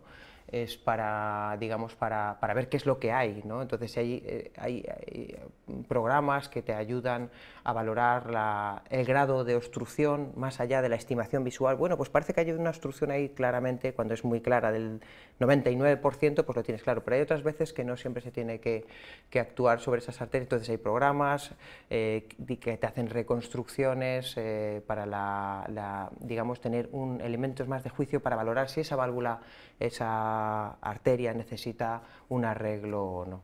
Digamos, en el mundo de la cardiología, la inteligencia artificial para el screening, por ejemplo, en radiología se está utilizando muchísimo, donde hay una imagen, que es prácticamente donde se utiliza para la valoración de esas imágenes radiológicas, para hacer un screening de, mira, esta está bien y esta no está bien, hay dudas, que la vea un radiólogo. Entonces, en ese sentido ya hay digamos, programas en marcha de screening en radiología, por ejemplo, en mamografías y cosas de esas. En cardiología se está utilizando, pero digamos, de momento con métodos y como un medio experimental. Hablamos de todas estas intervenciones, pero es verdad que muchas veces no hablamos de lo que es el corazón, que en la población no le damos importancia a que podemos siempre ayudar a mejorar nuestro corazón con hábitos muy sencillos que no llevamos a cabo. ¿Estamos concienciados, la sociedad, de la importancia que tiene cuidar el corazón? Yo creo que sí, relativamente sí. Desde la Sociedad Española de Cardiología, desde todos los ámbitos, desde los programas de salud, desde la Junta de Castilla y León, desde el SACIL, claramente se está intentando mejorar la salud cardiovascular. Date cuenta que 1 de cada 3 personas en el mundo, aproximadamente el año pasado fueron 25 millones de personas en el mundo, fallecieron por este tipo de afectaciones cardiovasculares. Y yo creo que la gente globalmente sabe cuáles son el beneficio que se puede obtener de una adecuada prevención cardiovascular. La mayor mortalidad es por enfermedad coronaria, la obstrucción progresiva de las arterias a nivel cardíaco o a nivel cerebral, y sabemos que hay factores de riesgo como la diabetes mellitus, la hipercolesterolemia, el tabaco, ¿de acuerdo? Y la hipertensión, que son los principales, colesterol, diabetes, tabaco, hipertensión, sobre los que si actuamos precozmente, la mortalidad cardiovascular y el pronóstico de cualquier persona, incluso de los que no han tenido ningún evento, pues mejora. Y de hecho yo creo que se están mejorando, digamos, aunque está aumentando la mortalidad es porque se está retrasando y está aumentando la longevidad de los pacientes, pero en principio está habiendo una buena respuesta a esas campañas de prevención cardiovascular. Pero evidentemente hay otros factores que no se pueden corregir, como pueden ser factores genéticos a día de hoy, factores como la edad, pero yo creo que la gente es ampliamente conocido que esos factores afectan el pronóstico y pueden provocar un problema cardiovascular. pero es difícil. Comer sano, evitar alimentos procesados, los azúcares, las harinas, intentar disminuir el consumo de grasas. A veces tenemos una serie de hábitos adquiridos que cambiar esos hábitos es bastante complicado. Tabaco es...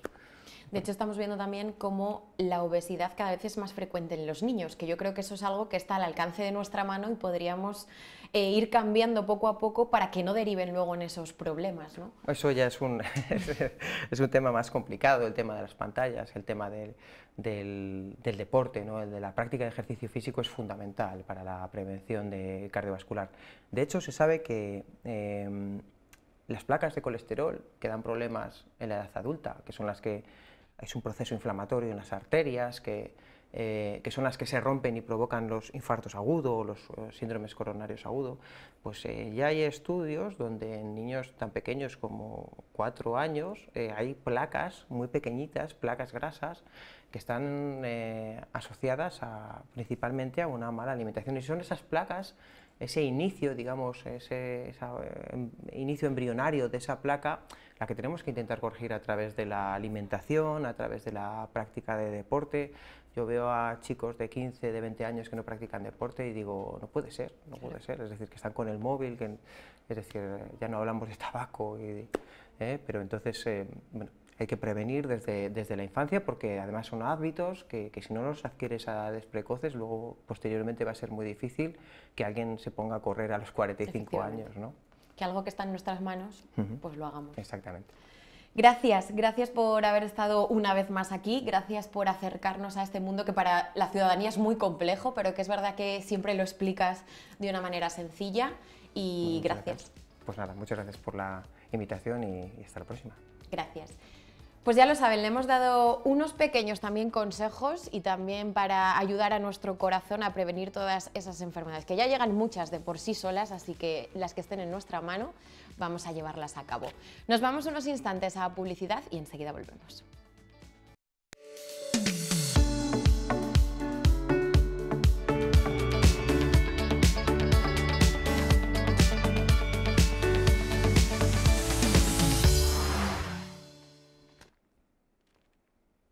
Continuamos en 8 Magazine y ya saben que aquí en esta casa hoy 8 Magazine vuelve a la rutina, vuelve a la normalidad porque ya se acabó el verano, pero también seguro que para muchos de ustedes, porque llega la segunda quincena de septiembre, volvemos poquito a poco a recuperar nuestro día a día, volvemos al trabajo y volvemos al tema de la alimentación. Por eso vamos a hablar con Claudia, que ya es conocida y amiga de esta casa. Muy buenas tardes. Hola, ¿qué tal? Buenas tardes. Precisamente para eso, porque seguro que todos te lo dicen ahora, madre mía, vuelve la rutina, tengo que cuidar otra vez la alimentación porque he cogido unos kilitos de más en verano, ¿no? Sí, claro, suele ser una consulta habitual, que a lo mejor pues después del verano, que hay un poco más de relajación de hábitos, ¿no? Como se suele decir, pues a lo mejor hay un poquito más de peso, o bueno, pues lo que sea, ¿no? O eso, que simplemente nos cuesta pues volver otra vez a la organización de comidas, de cenas, etcétera, pero bueno, sí suele ser una consulta habitual después del verano, sí. Lo que es importante y queremos remarcar esta tarde en 8 Magazine es que, vale, podemos llegar al 16 de septiembre con unos kilitos de más, pero nada de que a partir de ahora hacemos esas dietas estrictas, dietas milagros, o incluso llegar y no comer, ¿no? Claro, efectivamente, o sea, no podemos pasar, no es nuestro objetivo nunca, ¿no? Pasar de 0 a 100, como se suele decir, es decir, pasar de una relajación de hábitos propia del verano, ¿no? Vamos a decir, a de repente meternos en una dieta estricta, porque eso al final, aparte de que no vamos a ser capaces de mantenerlo en el tiempo, que nosotros pensamos que a lo mejor en un corto plazo nos es más rentable, porque a lo mejor perdemos peso más rápido, etcétera, pero claro, ¿cuál es el problema? Que yo eso no lo mantengo en el tiempo, porque es complicado, es muy difícil, una dieta con muchas restricciones es complicado mantenerla. ¿Cuál es el problema, sobre todo luego a mayores? Pues que desarrollamos una relación con la comida que a lo mejor no es la mejor del mundo, ¿no? Porque empiezan un poco las prohibiciones de alimentos y este tipo de cosas que no nos llevan, como se suele decir, por buen camino, por buenos derroteros. Entonces siempre hay que pensar más bien eso, en trabajar mi patrón de alimentación, ¿no? Hay que pensar un poco más en un concepto más amplio, que es cómo es mi alimentación en general, qué cosas podría yo mejorar, pero no desde una perspectiva de me tengo que quitar de todas estas cosas, ¿no? De alimentos que intuimos, ¿no? Que más o menos tal, sino que tenemos que verlo desde una perspectiva sumativa, es decir, pues tengo que aumentar frutas, verduras, legumbres, del integral, alimentos a lo mejor menos procesados, más bien eso, pensar en sumar todo eso que en restar todo lo demás. Y creo que es importante también establecer horarios, ¿no? Ir poco a poco recuperando esos horarios que en verano no tenemos, porque como no tenemos quehaceres obligatorios, no tenemos una hora establecida para esas comidas.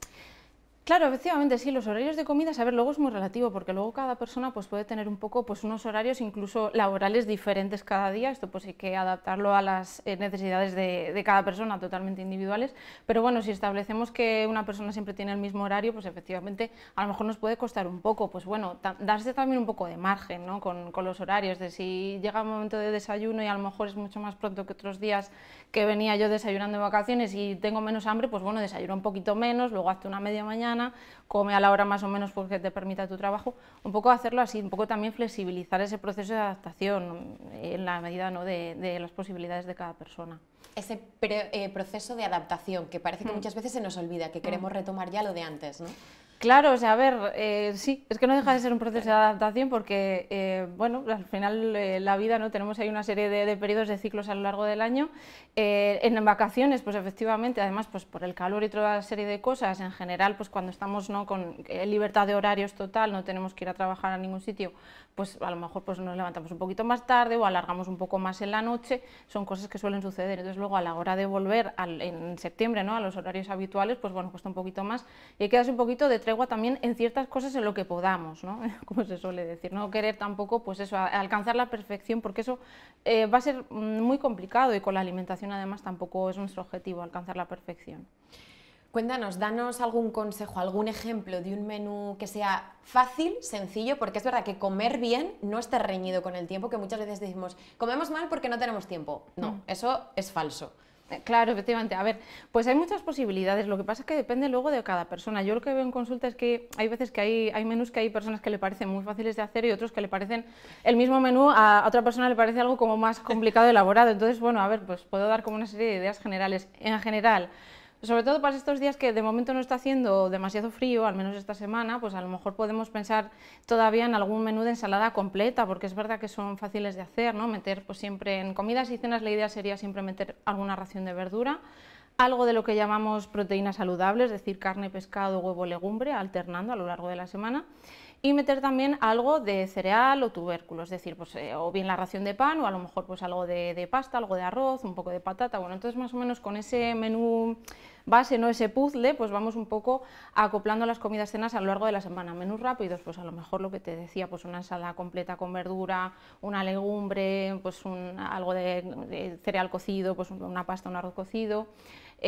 O por ejemplo también pues pensar incluso en la legumbre guisada, que es una cosa que apaña mucho, ¿no? Como se suele decir, hacemos un guiso de lentejas, de tal, esto con verduras, y además podemos hacer en tanda, es decir, podemos cocinar para varios días y luego a lo mejor pues lo puedes guardar en la nevera o lo puedes en un tupper, ¿no? Lo puedes congelar incluso para tener para más tiempo, más prospección de tiempo. Cosas a lo mejor que resuelven también bastante, un día que tengamos más tiempo, pues hacer algún plato al horno, ¿no? Por ejemplo, pues muslitos de pollo, si nos gusta, o pescado, pues que vaya ahí con bien de verduras, con jugo de naranja, de limón, para que se mantenga a lo largo luego de la semana en la nevera, ¿no? En el tupper. Pero bueno, eso lo podemos hacer cosas en tanda, ¿no? Es decir, cocinar en tanda también podría ser algo que nos resolvería bastante. Si no, pues también pues comprar, por ejemplo, conservas de verduras, conservas de legumbre cocida, de pescado incluso también, que eso también nos puede facilitar, ¿no? A la hora de hacer pues una comida o cena rápida. O la verdura ultracongelada, esta que viene partida y limpia, ya un poco lista para abrir y meter en la sartén y saltear, ¿no? O sea, serían cosas que, bueno, a mí por lo menos me parecen sencillas y así se lo transmito también a los pacientes.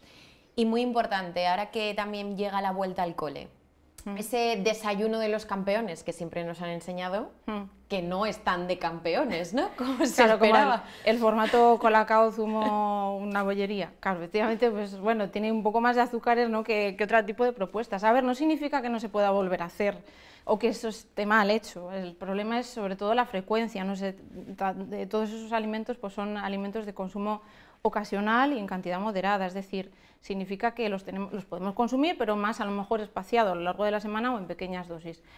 Otro modelo de desayuno, pues depende luego también de los gustos de cada persona, pero por ejemplo pues optar por algún cereal de desayuno pues menos procesado, que tenga menos azúcares, a lo mejor pues unos copos de avena, por ejemplo a los niños les suelen gustar bastante, sí, efectivamente, unas gachas de avena, algo así, ¿no? Con fruta picada, con un poquito de cacao en polvo o un poco de colacao en caso de que también hay que adaptar el paladar, claro, porque tampoco pretendemos pasar de un desayuno muy azucarado a otro como cero azúcares, sin que el paladar diga, oye, ¿esto qué pasa? No hay que hacer una adaptación progresiva también. Entonces, bueno, eso podría ser una propuesta, o si no, pues unas tostadas, ¿no? De toda la vida, con aceite, con tomate, bueno, o un poquito de mantequilla, bueno, mantequilla no, crema de cacahuete 100%, también a los niños les suele gustar ese formato. Lácteos, pues leche, yogur, kéfir, cosas así, o cuajada natural, sin problema también. Fruta fresca. Que no digan en casa que no le estamos dando Sí, buenos sí. consejos y muchos Unos cuantos. ejemplos para esta vuelta a la rutina, para hacerla también un poco más llevadera para los Claro. padres y para los niños. Eso es. Claudia, gracias. Gracias a siempre vosotros. por darnos un poquito de notas saludables a nuestro día a día, que es un placer siempre que estés aquí. Y vamos a ir anotando para estos días empezar ya con esos menús y esas recomendaciones que Muy nos ha bien. dado. Pues muchísimas gracias a vosotros. Gracias. Pues nosotros nos vamos unos instantes a publicidad y enseguida volvemos, así que no se vayan, que todavía nos queda un ratito para estar con todos ustedes.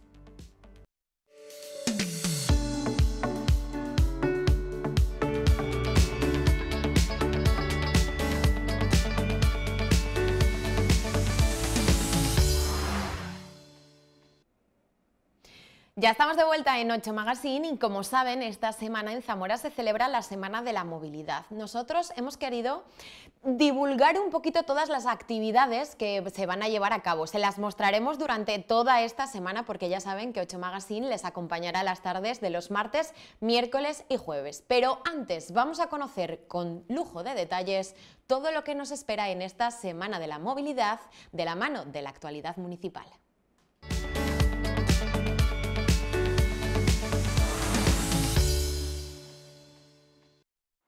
Ahora les hablamos de la Semana de la Movilidad aquí en la 8 Zamora, conociendo también un poco todas las actividades que están de cara a los próximos días y estamos con el concejal, en este caso, de movilidad también podríamos decir, aparte de obras, que es Pablo Novo. Pablo, ¿qué tal? ¿Cómo estás? Pablo, muy buenos días.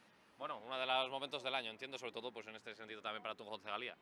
Sí, bueno, llevamos ya varios años poniendo en marcha, igual que en otras ciudades europeas, la Semana de la Movilidad y además en Zamora creo que resalta todavía más debido a las obras de transformación que en numerosos espacios buscan precisamente una de las motivaciones, ¿no? del nuevo concepto de movilidad, que es esa compartimentación de los espacios públicos, que tenemos sobrados ejemplos evidentemente con obras municipales y sobre todo con las travesías que ejecuta el Ministerio a instancias del Ayuntamiento, ¿no? Con lo cual planteamos una nueva semana que comienza el lunes 15 hasta el próximo lunes 22 con diversas actividades que incluyen desde el Día de la Bici, que bueno, lo presentaremos más de forma específica, a otra serie de actividades como pueden ser charlas formativas, gincanas inclusivas pensadas sobre todo para personas con movilidad reducida, prácticas de educación vial que ejecutará la Policía Municipal, es decir, todo un compendio de iniciativas que además cuentan con la colaboración, como hemos hecho otros años, con la Dirección General de Tráfico y que esperemos tengan un buen resultado, tanto lúdico como formativo, que es un poco la pretensión de toda esta semana. La experiencia de hasta ahora es que precisamente que ha sido pues algo que sí que ha sido importante en este sentido para los zamoranos, para la sensibilización, ¿no? Que entiendo que es uno de los objetivos. Lo más importante y lo que yo creo que rompen ciertos marcos mentales, ¿no?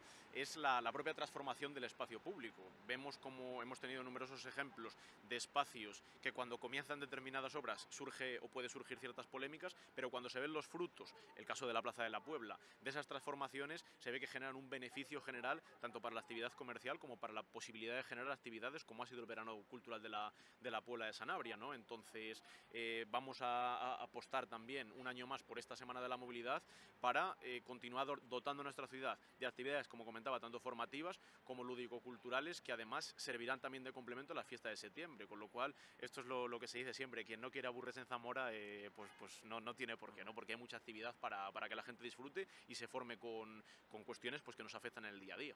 Son actividades aceptadas por la población, quiero decir que seguidas, bueno, que con aceptación por parte de la sociedad en este sentido participan en ellas. Bueno, tenemos ejemplos de otros años que en función del tipo de actividad hay más, menos presencia. En general son cuestiones, por así decirlo, relativamente novedosas, ¿no?, que hay que continuar potenciando, ya que en Zamora, como te comentaba, esta semana es algo simbólico que bebe de lo estructural. Lo estructural es el cambio que tú ejecutas en una ciudad mediante políticas públicas, ¿no? Esto es, digamos, no tanto el escaparate, sino una forma de comprender muchos porqués, resolver muchas dudas que se pueden generar sobre obras que se están ejecutando en la ciudad, con lo cual, sí, tenemos por ejemplo el caso del Día de la Bici, ¿no?, que se recuperó además el pasado año esa denominación, siempre de última se le había llamado el Día de la Movilidad, pero con esa impronta del Día de la Bici, pues el año pasado tuvimos más de 300 participantes y este año esperamos por lo menos duplicar o triplicar el número de participantes para recuperar la esencia del Día de la Bici, que históricamente pues llegó a aglutinar a miles de personas, pero con ese nuevo factor de movilidad compartida en la que van a poder participar pues gente que quiere ir con patinetes, con los vehículos de movilidad personal, gente con patines de ruedas, es decir, pues un poco lo que se pretende, ¿no?, que entender que la ciudad es de todos y que hay determinados cambios que se producen, no para perjudicar a uno, sino para beneficiar al conjunto de la ciudadanía, ya que también hay que matizar siempre ese dicho de que todos somos peatones, pero no todo el mundo es conductor. En este sentido también, y hablando nos has hablado de la Plaza de la Puebla, de las obras de humanización que son, bueno, por parte del Gobierno de España, pero bueno, la recepciona el Ayuntamiento de Zamora. En cualquier caso, actividades de la Semana de la Movilidad se hacen en este año pues más importantes, ¿no?, de cara, pues lo que estás diciendo, es entender un poco más el porqué y de todas estas actuaciones en un momento de muchos cambios, en definitiva. Efectivamente, por eso, de hecho, algunas de las actividades también incluye la participación en la práctica en las propias travesías como ejemplos, ¿no?, y bien como comentaba, es decir, obras que ejecuta el Ministerio, pero que no hubieran sido posibles si el Ayuntamiento no hubiera sido persistente en que una inversión tan importante se estuviera realizando, ¿no?, y que desde luego también es de agradecer la colaboración ciudadana para todas las correcciones que va a haber que realizar en pequeños fallos que están presentes y que realizaremos, ¿no? Sin duda es un año muy importante, principalmente porque finalizarán en este 2025 todas las 3 obras de las travesías para dar posteriormente paso a la Avenida de la Feria, que quedará un entorno además también muy compartimentado y muy mejorado con las obras de jardinería que ejecutaremos en la muralla, pero en el que desde luego hay que practicar algo que sinceramente creo que desde el equipo de gobierno llevamos practicando desde el primer mandato, que es la pedagogía política, es decir, hacer. Si se hace, salen bien, explicar evidentemente los porqués y evidentemente las cosas que salen mal, pues también explicar por qué han salido mal e intentar reiniciarlas. Con lo cual la política tiene que beber de tanto evidentemente, lo más importante, la transformación que mediante políticas públicas se ejerce en el espacio público, pero también evidentemente la pedagogía de explicar los porqués. En este sentido, de cara al futuro y de cara a la movilidad de la ciudad, nos has hablado también ahora de esas futuras obras en la feria, parecidas, entiendo también un poco a a la experiencia que estamos teniendo en Cardenal Cisneros, pero en general, ¿cuáles son los proyectos futuros de cara a cómo queréis que sea la ciudad en cuanto a movilidad en el plazo medio, como estamos hablando, pues por ejemplo, con esas obras de la Avenida de la Feria? Nosotros vamos a continuar dando muchos pasos en determinadas zonas, por ejemplo, a día de hoy ya tenemos 3 proyectos en redacción millonarios que se van a ejecutar, además se van a sufragar con fondos propios para la renovación en materia de movilidad de varios entornos en el barrio de San Lázaro, en la Candelaria y en Pinilla, en el entorno de San Ramón, es decir, zonas que urbanísticamente presentan un caos terrible, muchas de ellas sin aceras por la configuración y la fisionomía que se fraguó en los años 70-80 y en las que hay que intervenir siendo razonables, evidentemente, con una cuestión de estacionamiento para los vecinos, pero evidentemente también para dotar y garantizar la seguridad de esas zonas. Esos son proyectos que vamos a dejar encarrilados para el próximo mandato, como hemos comentado muchas veces, en un ejercicio de responsabilidad política, de dejar las estanterías del Ayuntamiento llenas de proyectos, venga quien venga, y con una idea clara de ciudad que se camina en ese sentido, en la compartimentación de las vías públicas. Un ejemplo muy práctico y que continuaremos potenciando, aparte de los entornos escolares, pero en concreto con un ejemplo de entorno escolar, es el caso del río Manzanas, un vial que moría en ninguna parte y que contaba, por hacer una distribución, con el 80% de la calle de calzada y un 20% en aceras minúsculas. En este caso se ha revertido la situación en su práctica totalidad y en líneas generales continuaremos avanzando en ese sentido para que determinados espacios que pueden tener más usos los tengan siempre y cuando, o siempre teniendo en consideración que hay que ser respetuosos y planificar racionalmente el tráfico vial de los vehículos, porque vivimos en el mundo en el que vivimos, evidentemente.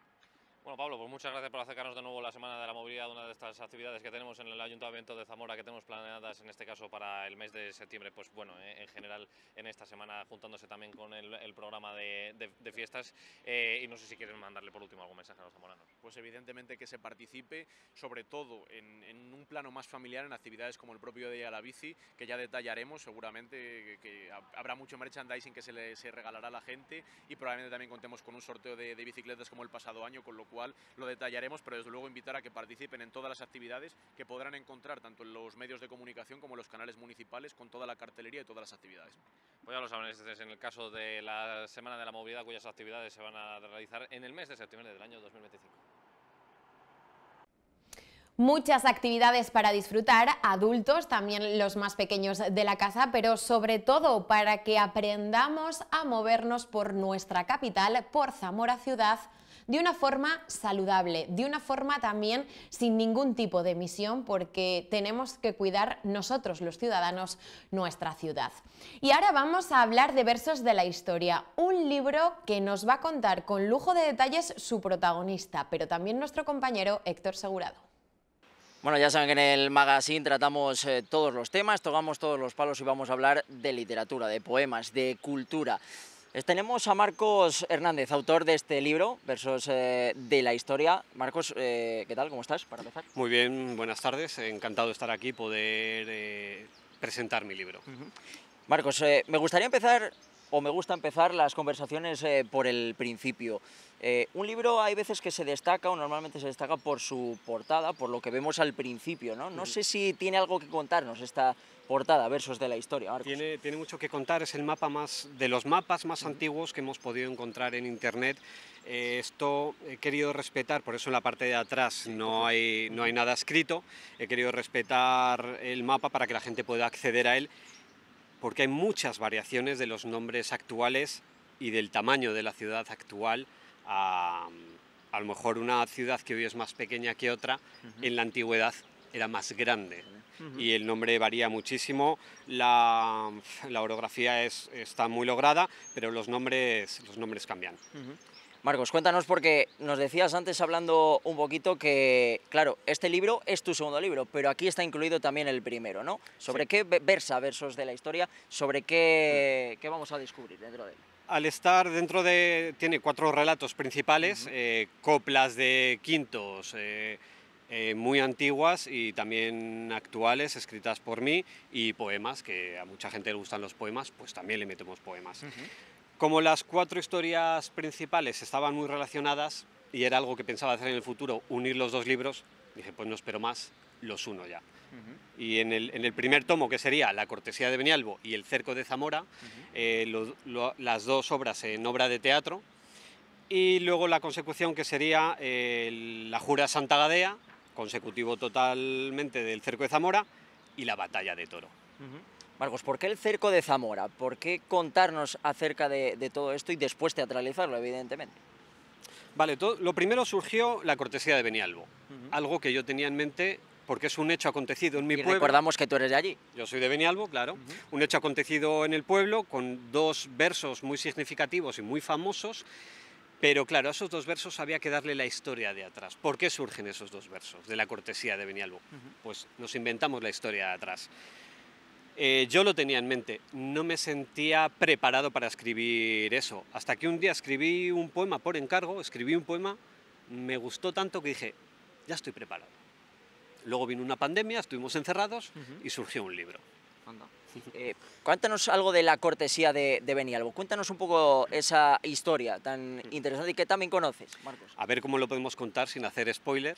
La cortesía de Benialbo básicamente es lo que hoy llamamos cuando estás en una merienda o algo y sobra algo y dices, cógela de la vergüenza, la ofreces, cógela de la vergüenza.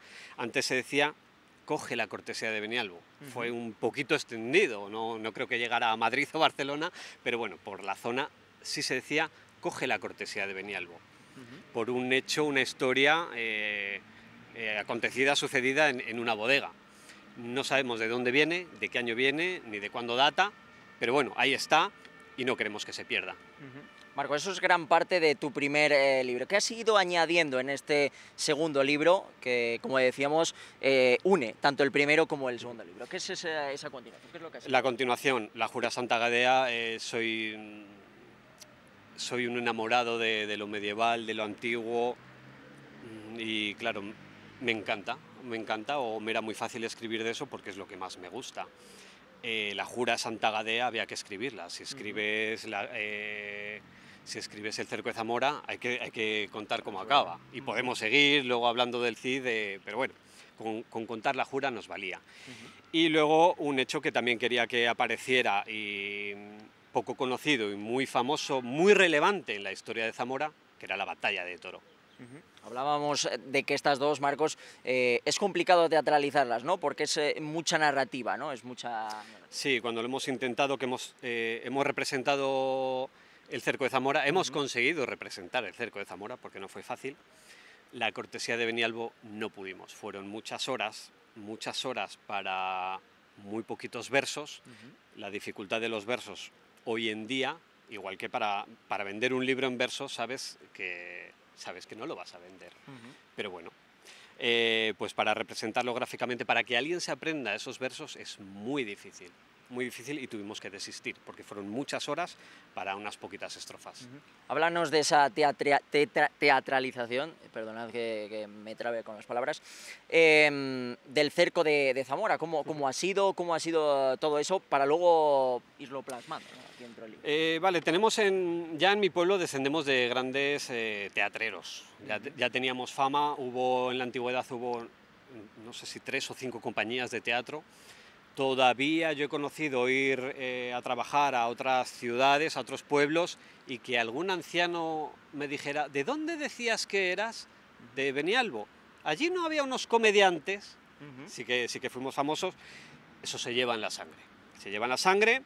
Y bueno, mi tía, que es la que más mueve la compañía de teatro, la que hay ahora mismo, pues dijo: pues joder, estamos representando otras obras, vamos a representar el cerco de Zamora. Costó. Al ser grabado era una facilidad y era nuevo para ellos, que solo estaban acostumbrados a representar en vivo. Es grabado, se puede cortar, hay veces que incluso puedes tener el guión detrás de la cámara, son pequeños trucos, y eso le daba facilidad. Si se lo tienen que aprender, no la grabamos tampoco. Una obra de teatro, Marcos, que pudimos ver, pero que ahora ya no la tenemos disponible, ¿no? Es momento de reivindicación. Vamos a reivindicar, que queremos que salga a la luz de nuevo esa obra, porque la que montó todo el vídeo, que es una fiera, lo hizo metiéndole bandas sonoras y efectos y todo, nos dejó verla, nos dejó disfrutarla en la Semana Cultural, pero es detallista, quiere arreglar unos detalles, y hasta que no los arregle, no la suelta. Bueno, pues que nos avise para poder verla, ¿no?, un poco más adelante, y que la podamos disfrutar.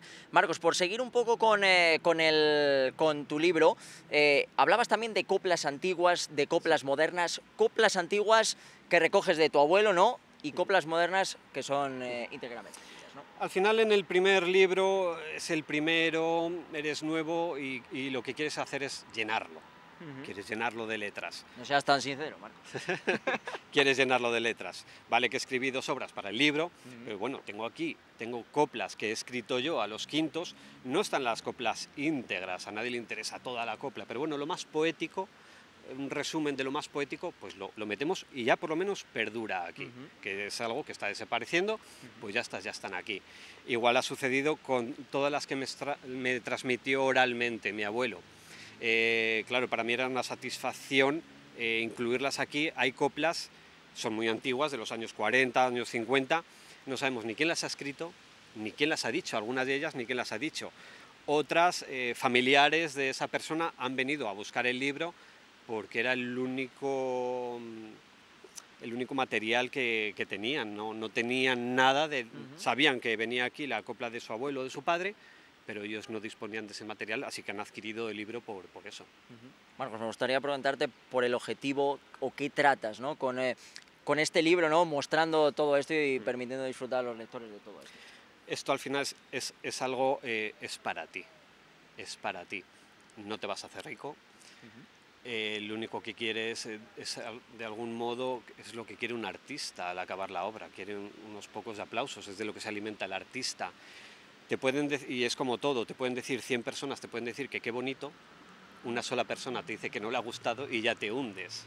Vivir de ello no vas a vivir de ello. Hoy en día la facilidad de editar un libro, cualquiera lo puede hacer, no tienes que hacer como antes, que tenías que hacer tiradas de 300 libros para que te saliera más económico.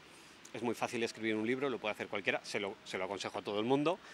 Al final es satisfacción propia y luego, después de todo el esfuerzo, que es muchísimo el esfuerzo de edición, de volver a leer y releer y colocar, pues ya queda. Y queda para siempre. Es algo que nos va a perdurar, que al final es lo que cuenta, algo que nos perdure a nosotros en la historia. Tendremos una tercera edición. Está en ello.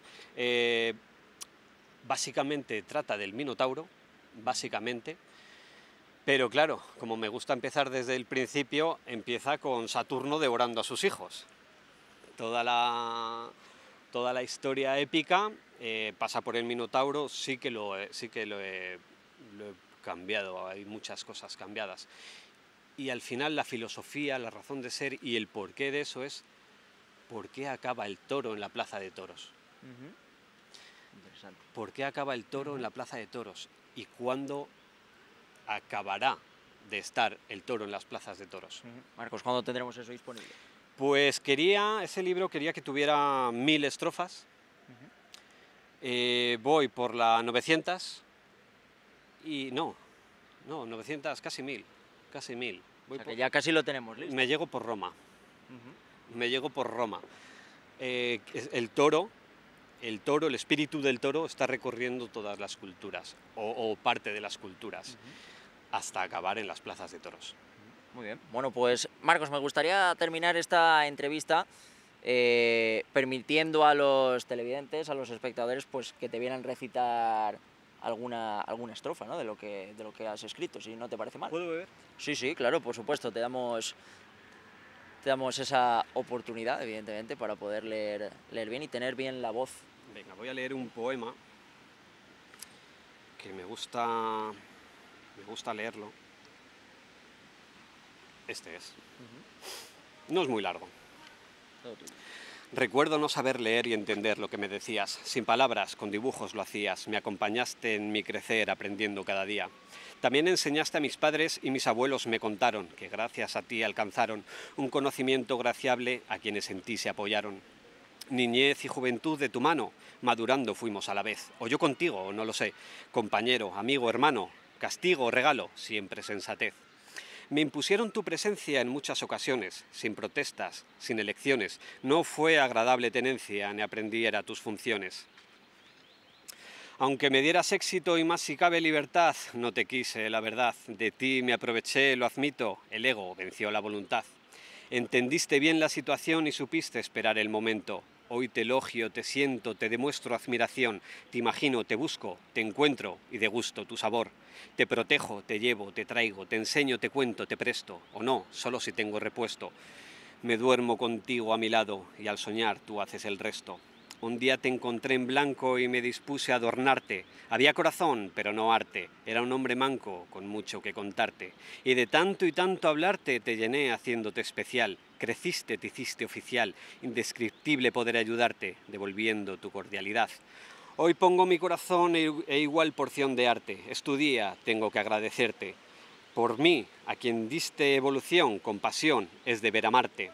Quiero envejecer a tu lado y lo haremos, presiento y calibro, y al morir harás sentir que vibro, narrando nuestro común legado, haciendo presente el pasado, y por eso con sumo gusto digo, muchas gracias, señor libro.